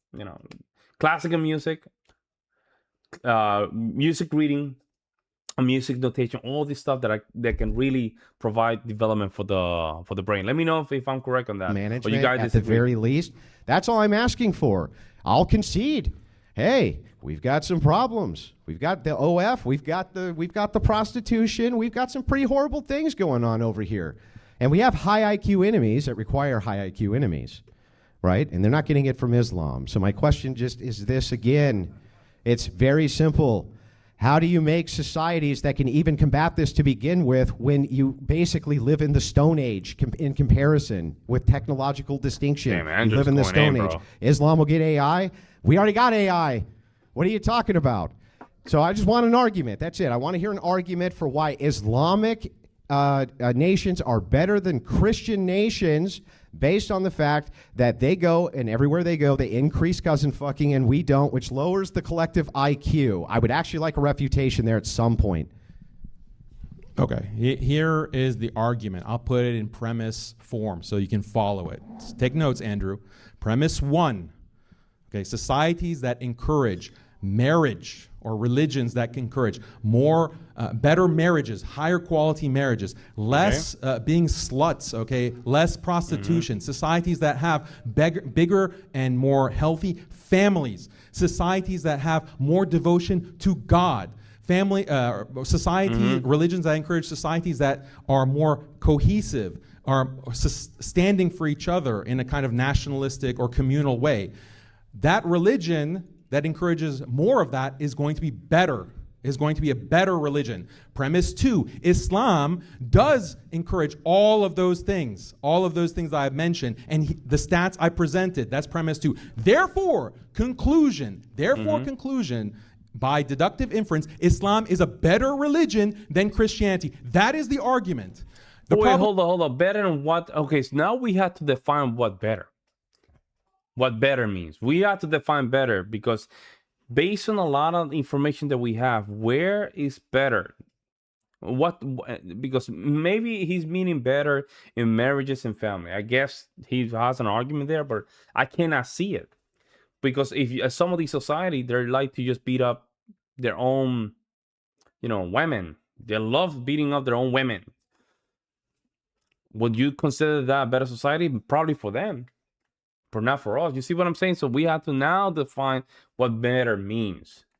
With your argument is that you say premise one, societies that have higher IQ are going to be better. Premise two, Christianity, because it bans cousin marriage, is going to lead to societies with higher IQ. Therefore, Christianity is better. My rebuttal of this dumb argument is that premise one is wrong. Premise one is a false premise. That higher IQ does not lead to better societies. And as proof, I pointed to the United States of America. I pointed to many Christian countries that have low IQ, and you haven't denounced those countries. I gave many reasons why your premise one is false. That is my rebuttal of your argument. Tomorrow may be too late, saying if we stop buying their oil, stop sending money to them, tomorrow they'll be back to horse and carriage. Completely agree with you. Completely agree with you. And again, this type of, even though, check this out. You have a great point. I have to mention this. Even in the current state, what made their oil so important is because us, the Western world, makes it so. It's because us, the technology that we have, required oil. Outside of that, you take that out of the way. You take the Western world out of this. Their meaning of oil, the value behind oil becomes nothing. Yeah. Let's go through this premise at a time. First and foremost, the entailment of your argument would be that low IQ societies are better. It would be that lower IQ societies are actually better, Daniel, which is hilarious because, remember, you rejected that as being a false premise. P1, he says societies require higher quality marriages. They fuck their first cousins. How could that possibly be a higher quality marriage, Daniel? I reject premise one. I'm saying your argument's not even sound. How can you have in any way, shape, or it's totally invalid. I reject it as even being a sound premise. How could this qualitatively be better to have genetic deficiencies compounded over 1,000 years? To the point where your civilization literally requires the benevolence of all other civilizations so that they just don't wipe you out because you're not technologically advanced to do anything about it. You're not technologically advanced. And by the way, when I say technology, I'm not just talking about like lasers and phasers and guns and things like that. Remember, things like philosophy, that's a technology, right? Things like language is technology. Things like social communications and businesses and infrastructure, these are technologies. You can't have these technologies when your IQ is 70 to 85. It's true because you can see some of the same trajectory with all their high IQ society. Like Japan is very well known for that. South Korea is very well known for that. In China is a very well known case of that. Even though they're in different areas of the world, when it comes down to philosophy, technology, way of life, there's certain things that these societies do thrive, which is order. Order through a system, through a patriarchy that is not only based on who's more powerful, but a system that just go and spread through their society. It's funny, man. It's funny. It's a good point. But Japan is a good point when, even in the 1900s, Japan was a very well developed society. The same with China. A lot of Westerners came there. They were like, man, this is very interesting. A good example of that is the movie The Last Samurai with this guy. I forgot the name of the actor now, but The Last Samurai is basically an American that went to Japan to help the emperor go against the samurais. And, they lost the war, that first battle, and they took the American to the tribe, the samurai tribe, that is. And based on that, even though they were basically living kind of in the Middle Ages, they still have a nice... No, not Christian Bale. No, not Christian Bale. Not Christian Bale. That's the first movie of the trilogy of the Dark Knight. I'm talking about... Damn. Nailed this dude. Hold up. The Last Samurai. Last Samurai. Is what's the name of this dude? Tom Cruise. Tom Cruise. That's the name. So basically, he noticed how Japan already was an orderly society. They have an orderly society. Tom Cruise, yep. But Christian Bale, yeah, that's different. Christian Bale was more like the 1970s, well, Gotham, which is New York City kind of situation. It was a more modern society. But, you know, Japan was still an orderly modern society. Can't. You need to have the administrative and skilled labor class, and that requires at least 85 to 100. Most of these places don't have it, but 100 to 115, that's pretty standard for these things. So it's like, look, how could you possibly say that the societies Christians build aren't better on a single principle, that we outlaw first cousin marriage? When you outlaw first cousin marriage, you see the collective IQ begin to increase, right? And you see that these technologies no longer unavailable. Technologies, medicines for children, things like this are now available. His argument, his entire argument is actually we should keep our society super low IQ, because if we keep them low IQ, well, they'll have more qualitative marriages and stuff. What? What? We have to switch it over at 90 seconds. Go ahead, Daniel. No, I didn't say having lower IQ means you'll have more marriage. You don't understand causality. So again, the question is, you had the vast majority of Christian history at sub 100 IQ. Your assumption, the premise that you're using, is that you have to have a over 100 IQ average in your society to build civilization and to be functional. But this is disproven by your own. He's not saying that. He's not saying that, though. You're just strawmanning his argument. That's not saying that. He's simply saying that for an advanced society, you need to have a 90 and above. I would say 90 and above, guys. 90 and above, you probably see a very well-rounded society. You can still have it in the 80s, guys. And a good example of this, even Nepal, right? Nepal has like 45, 42, but they still have a society going on. It doesn't mean that they cannot have a society, but that's a modern society where they pass a law. Here's the thing. Here's how I put it. A society where you pass a law through the judiciary, no, legislative body, and you sign it to law, right? You sign it through law, through the executive, and the society follow that law. That's how you know.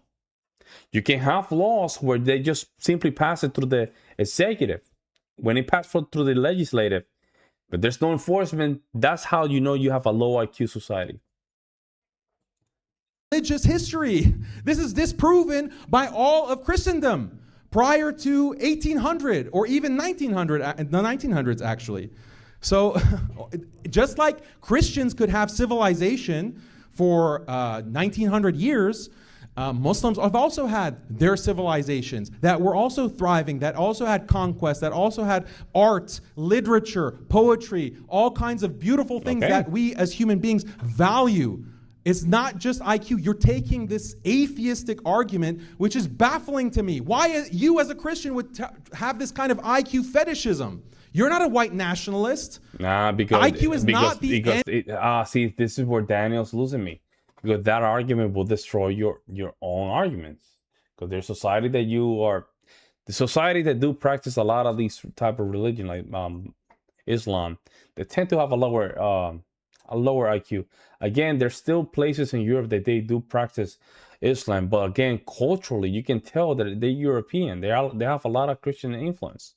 And all be all of human existence. I am happy. I'm fine with having a 90 average IQ country that abides by traditional values, that abides by whether they be Christian or Muslim. I actually prefer the low IQ Christian countries that value marriage. Right. They don't have degeneracy.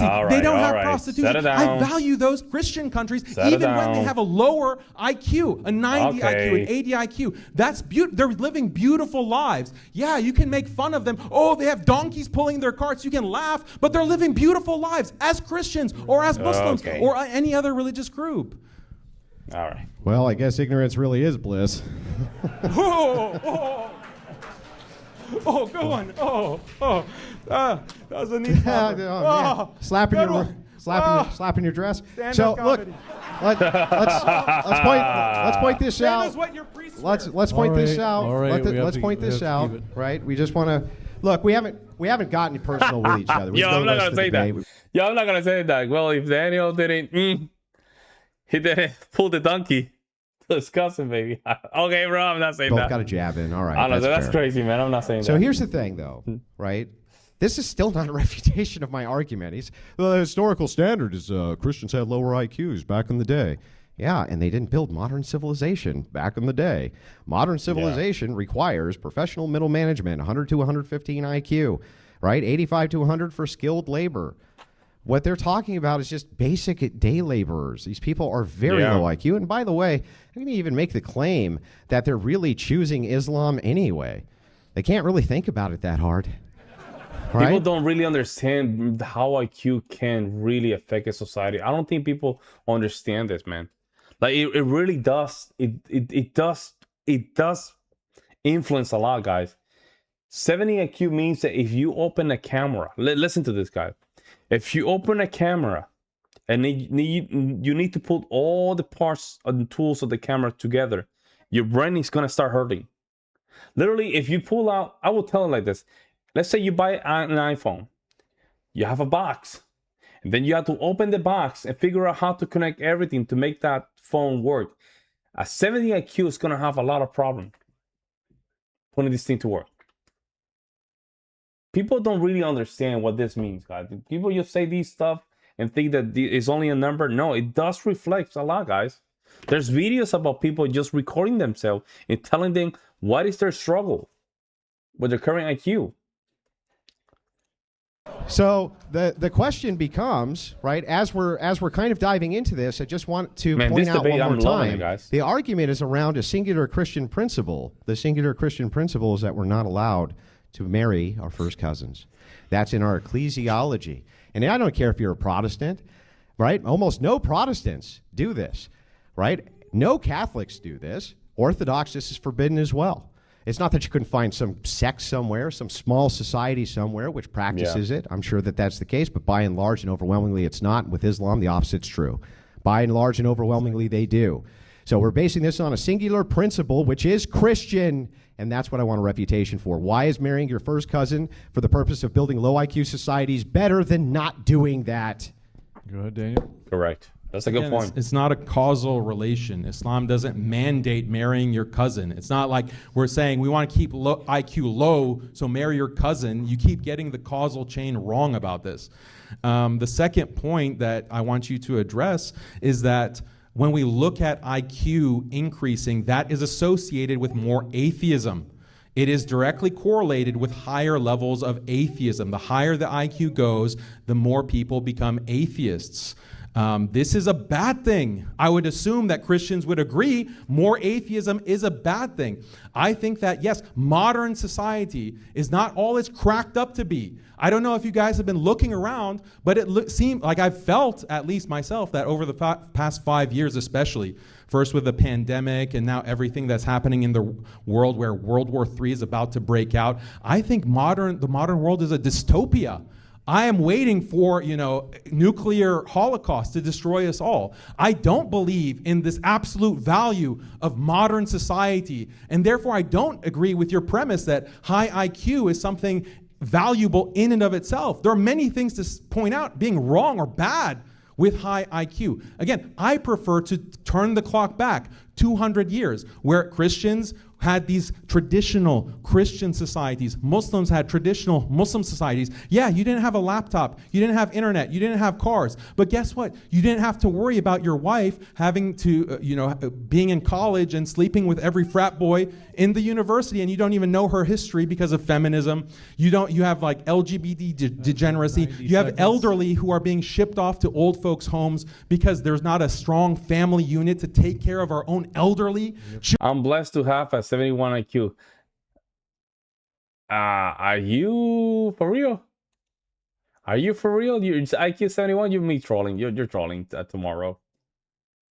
You might be Children drunk. are being shipped off to daycares because there's not a strong You're saying, you based on his argument, that's what you're saying, right? family, strong marriage, mom at home with traditional roles to take care of the children. 90 I prefer seconds. the low IQ. I prefer the low technology society. Oh my God. You have to switch Okay. it over? Yeah, now You do he's 90 quoting. seconds? Can I just point this out?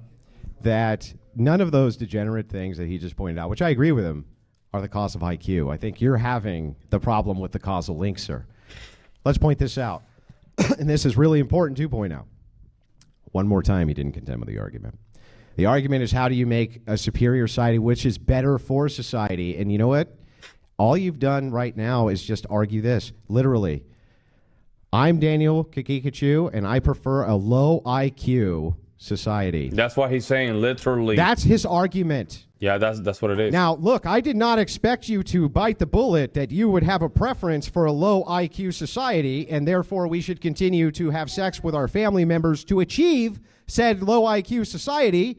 But over here on the Christian side, well, we're just not willing to do that. So here's what's really important here to remember as the argument structure goes on. Daniel is literally giving a prescription at this point. He's giving you an ought. Mm-hmm. We ought to have dumb fucking people. That is his ought. My ought is different. My ought is you being intelligent does not restrict you from Christianity or Christian ethics. And we look at the IQ differentials in Christian nations, and we can see firsthand that that is true. So the thing is these are not mutually exclusive claims. When he says higher IQ leads to secularism, I could just as easily say higher IQ leads to Christianity, because all the Christians are way higher IQ. So the thing is like, which of those moral values do you not prefer? Which of them?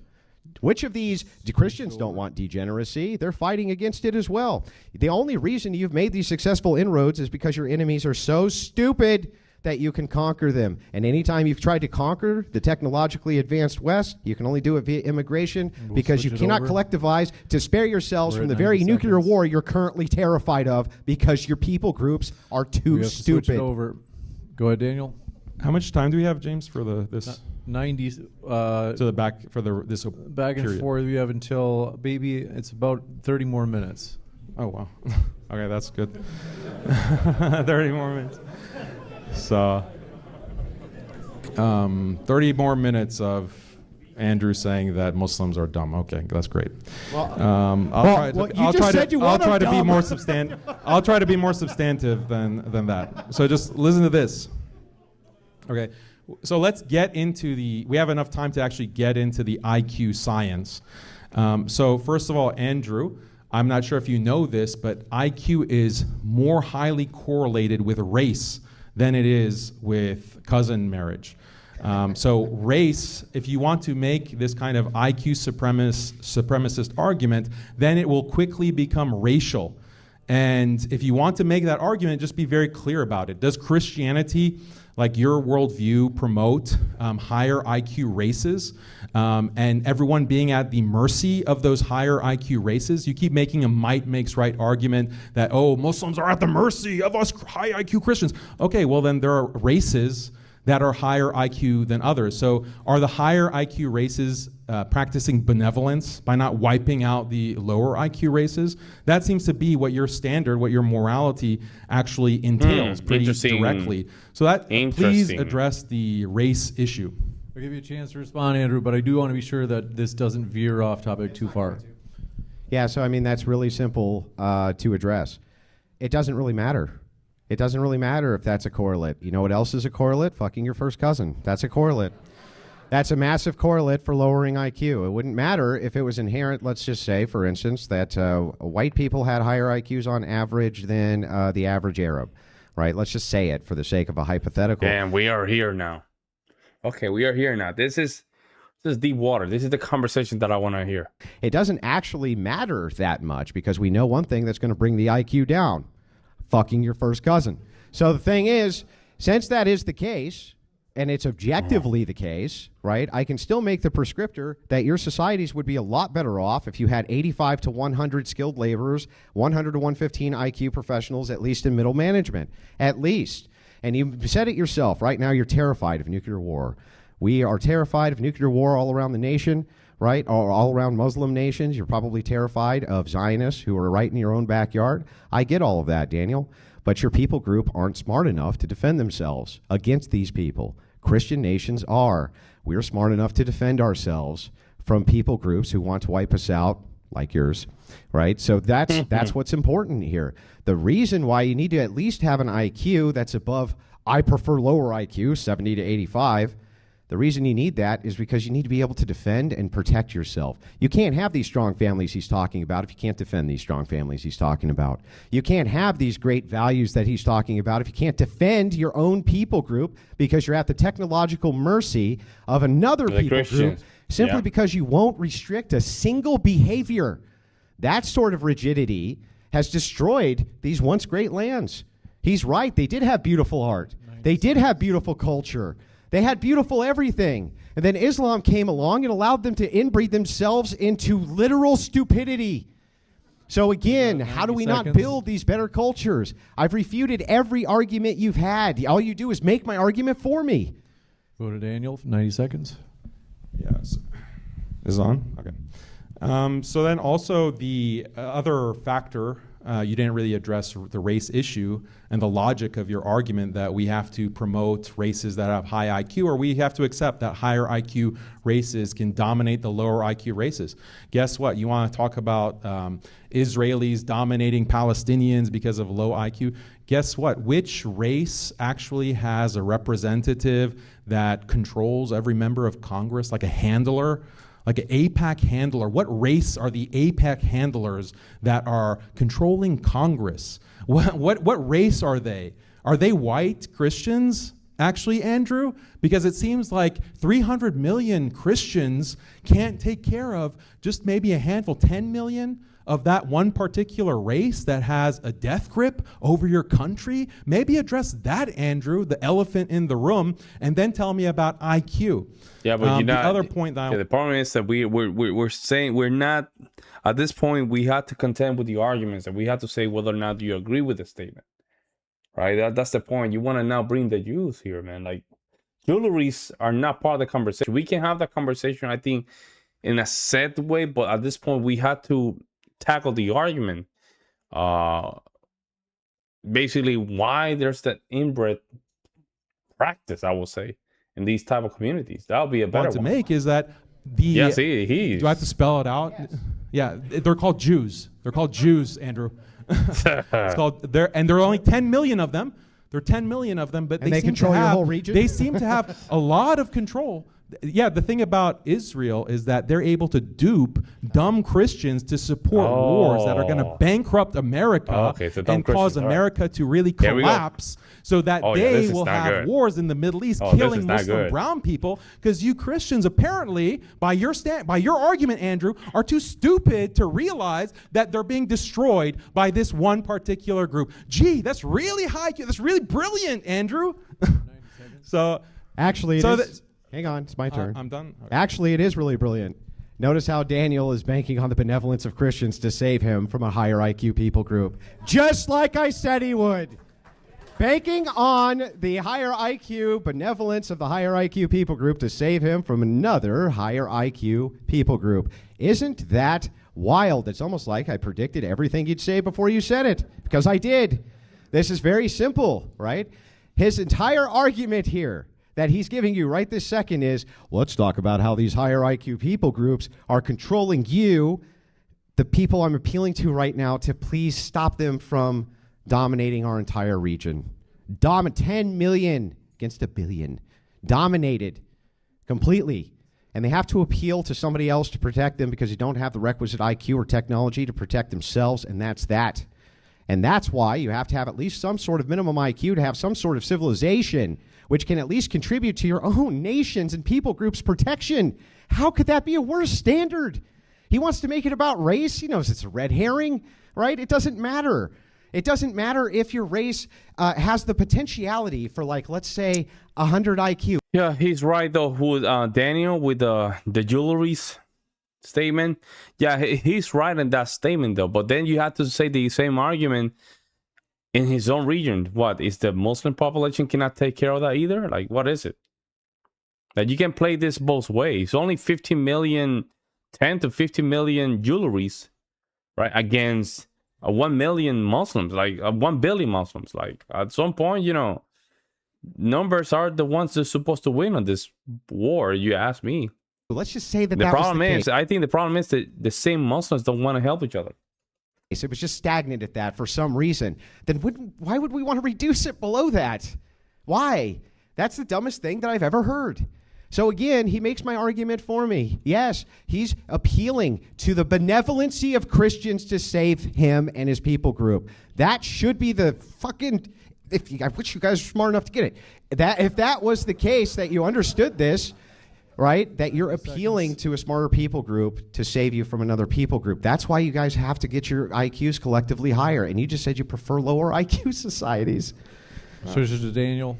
I didn't appeal to anyone's benevolence. I just pointed out how you're being used, how you're being treated like low IQ donkeys by a higher IQ race. That was my point. Like, I know you want to avoid acknowledging the point that I made very clearly, but the audience does. The audience understood what I was saying about that.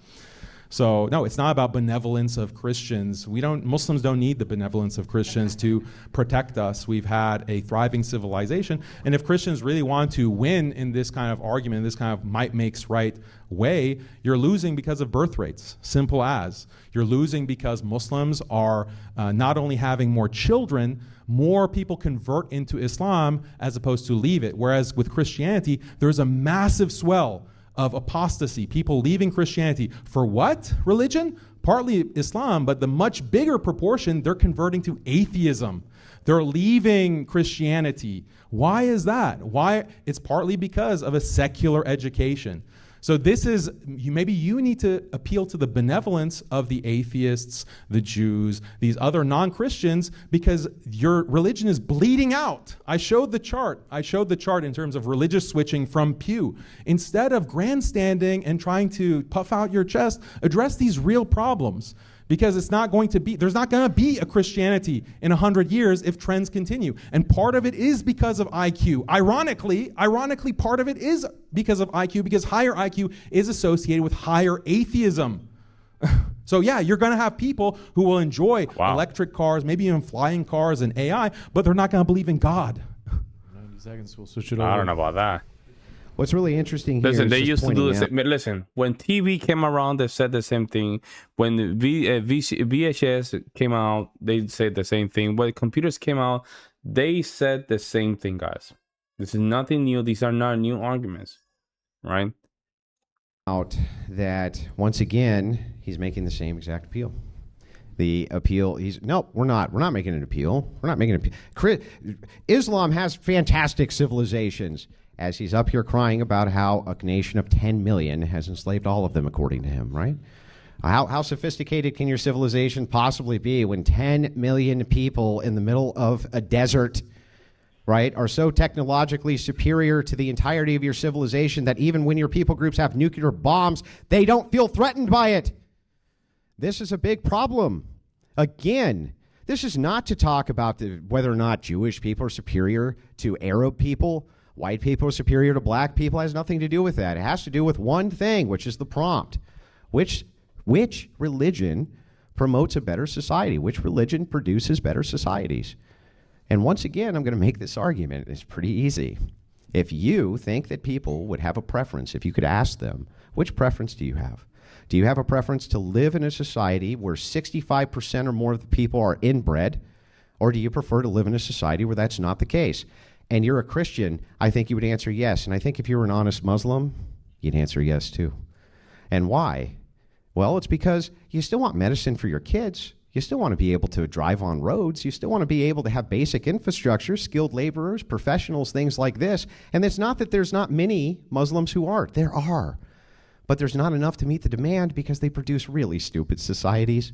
And it's because of this reason. So it's like he just keeps on begging me to answer his questions about degeneracy, which has nothing to do with the debate. We're talking about which society is better. Yeah, degeneracy has to do with society, bro. Degeneracy has a lot to do with society. It's like pretty much your entire platform talking about degeneracy ruining society. So like the technology that the West has achieved, you're saying that, well, look at all these Muslims, the biomass is at the mercy of all these technologies, the fighter jets, the nuclear weapons, whatever. But that technological progress is victimizing all of us. We're all a victim. It doesn't matter if you're Muslim, Christian, Jew, Hindu. We all are facing this massive transhumanist behemoth, this hegemony. And it's threatening to destroy the human race. Do you see the interview that Peter Thiel did with the New York Times? And he's talking about like the Antichrist, and he's being asked by the interviewer, do you think the human race continuing is a good thing? And then Peter Thiel, he's this billionaire, actually paused for a second, and it took him a while to answer. And when he finally did answer, he said that, well, you know, the human being in its current form, I don't know if that's something worth preserving. Because they're transhumanists. They want to see a future where human beings are bionic. You have genetic engineering to actually have tailor-made babies based on people's preferences. You have uploading the consciousness to the cloud with Neuralink, Elon Musk's Neuralink, all of these crazy technologies that are going to be imposed on us. This is I think he's going to a different realm here. I don't even know. Probably conspiracy realm? I don't know. Remember the whole thing, you will own nothing and you will be happy, get in the pod, eat the bugs. Remember all of this agenda, especially after COVID, that they're rolling out? That's because of technology. That's because of high IQ people like Yuval Harari, this Jewish genius who is telling, hey, you don't need to own anything to be happy. We're just going to give you porn and we're going to give you drugs and you're going to live in the pod, and that's going to be the future. That affects all of us. So it's not just Muslims who are the victims of this technological future. We are all victims of that dystopia. Let us point out here that this is very important again, that everywhere Islam goes, regardless of the people group, the IQ goes down because of this. Let us also point out that that's not racial. That's every group. Every group that goes into anything to do with Islam, you end up with the IQ collectively lowering due to inbreeding. In order to oppose these very same technologies that he's proposing, transhumanism, things like that, you have to be able to make structured arguments, have reason. You have to be able to actually engage with these people. And if you can't do that, if it's the case that they have such a technocracy full of phaser guns, you got no fucking chance anyway. You have to at least have a high enough IQ to protect your people group from the very people you are claiming right now have a technological edge, which is Star Trek compared to the Apollo 13. So if that's the case, he still hasn't told you how having a low IQ is actually going to demonstratively help their people group at all oppose these types of technologies when the very secularists they claim are just gaining an IQ, because us dumb Christians, we just can't help it. We become secularists the second we get too smart, right? That's a big problem for them again. They would still need to value IQ being raised just enough to protect their people group, even if it was the case that Christians became secularists, even if that was the case. So always his argument goes back to low IQ equals benevolency of other people group, because you can't defend your people groups. You can't defend your peoples. You can't do it. We have an ocean between us, and only one of us is capable of attacking the other. And that's because of the massive distinction in technological prowess and organizational skills, which you're going to find with intelligence. And it's not a thing which is valued by Islam by his own admission. How could we not have better societies based on that? How? Switch it over. Again, the benevolence argument. The only reason that you, Andrew, are able to have a platform on YouTube is that the benevolence of a bunch of atheist, God-hating secularists. That's the only reason you have a platform. They could ban you tomorrow. They say, yeah, this guy is flying too close to the sun. He's a little bit too hateful, and they ban you. Your entire ministry, your entire outreach is based on the benevolence of these God-hating atheists, people like Elon Musk, people like Peter Thiel. This is a problem for everyone who believes in God, not just Muslims. And I want everyone to recognize this fact. If IQ is the end-all, be-all, the way to maximize IQ is transhumanism. It's to actually genetically engineer human beings to have higher IQ, because IQ has a genetic basis, right? So the number one way to raise IQ is through genetic engineering, transhumanism. Tomorrow, if Peter Thiel and Elon Musk and the people who are controlling Christian countries and the globe really, if they say that, hey, we're going to eliminate Christianity because actually it leads to lower IQ and we have to adopt atheism, and they mandate that, and anyone who says that they believe in God or believe in Jesus is actually a radical terrorist who's spreading hate, and the Bible is full of hate and we have to ban this in order to reach our utopia, okay, that's going to happen at the hands of atheists. So Christians are also at the mercy of the same kind of IQ fetishists who want to transform the human race. Wake up, Andrew, wake up. Stop this stupid argument. If I ask you one question, I'll yield my time to you, and you can ask me one. Are you willing to answer it? How is it, Daniel, and I'll yield my time to you, that even if it's true that right now YouTube and these oligarchs can deplatform me tomorrow, and that is true, that me having a lower IQ is going to be somehow help me in that situation? That's my question.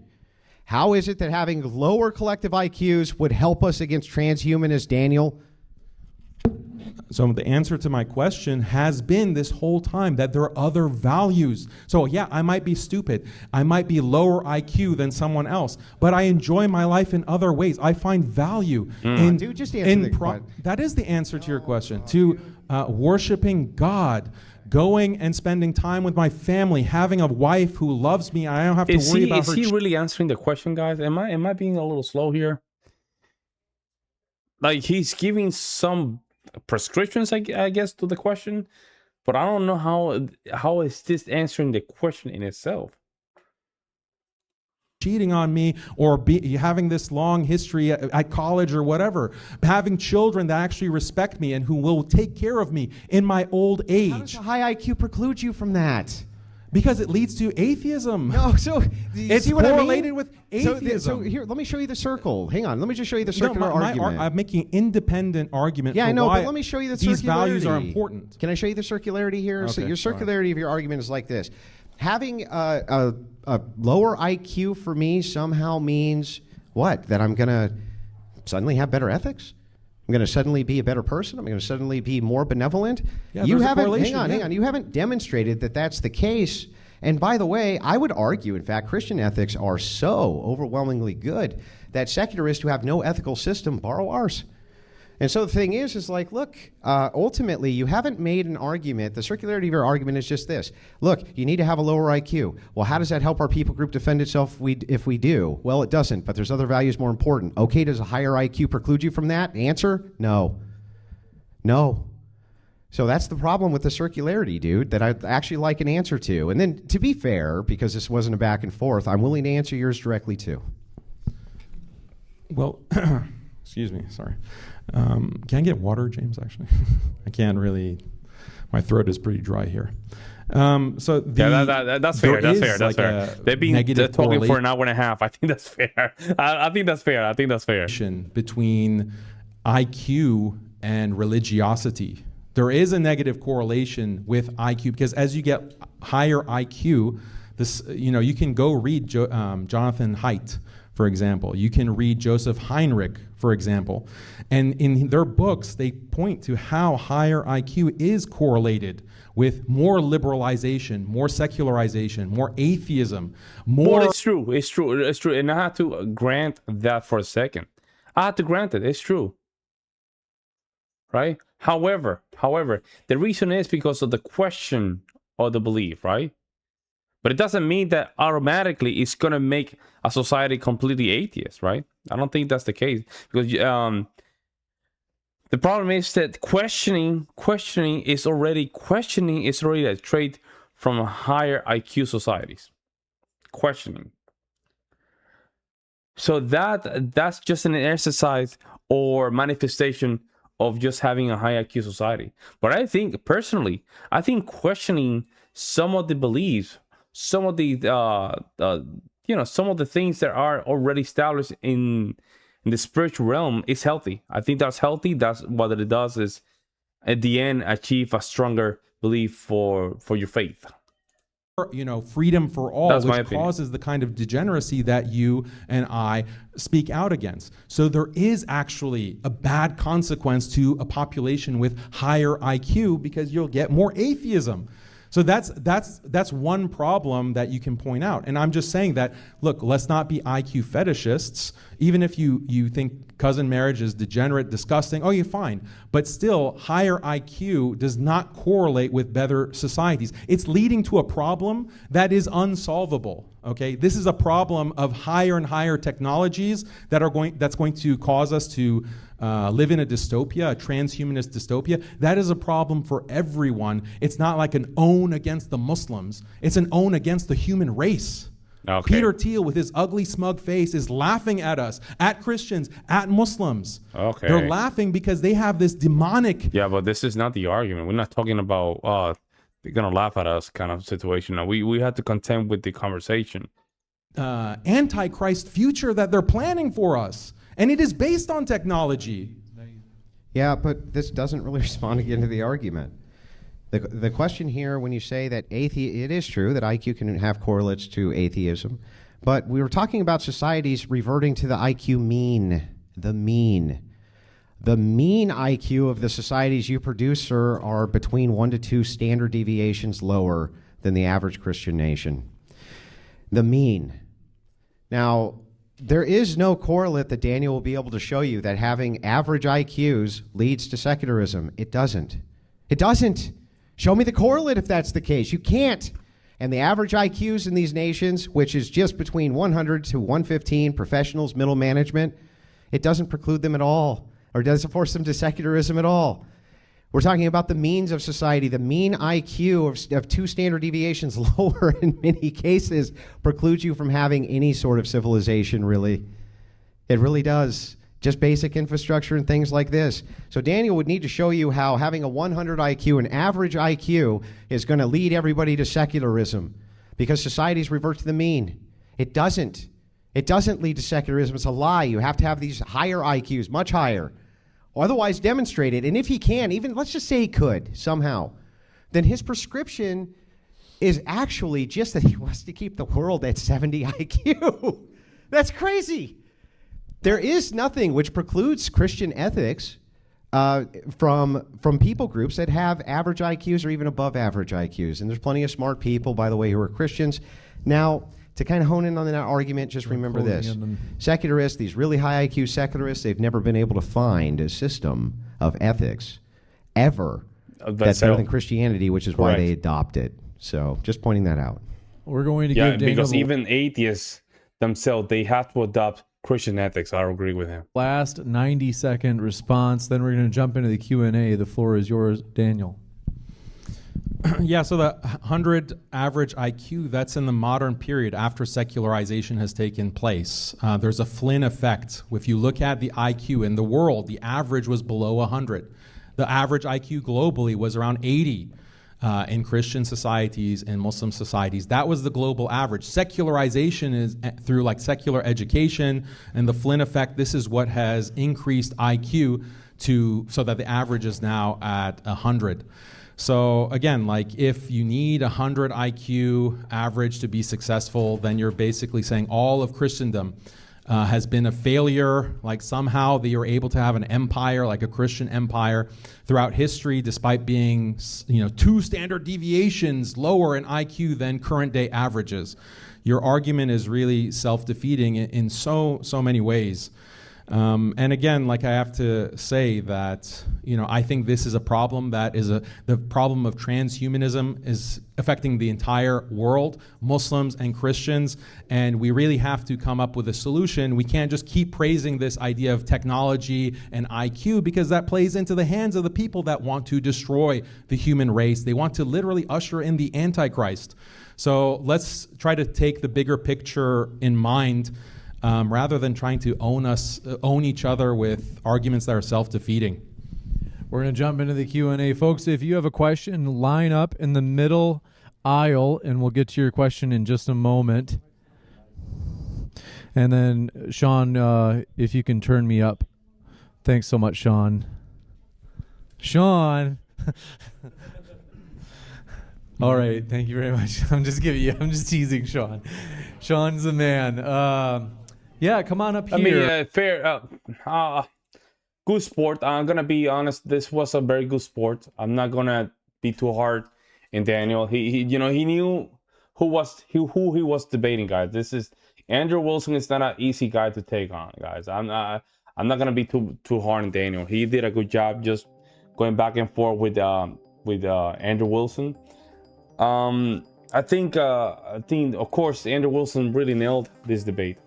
He did very well, just establishing a clear argument that Muslim nations tend to be very high in inbred, and inbred cause low IQ, right?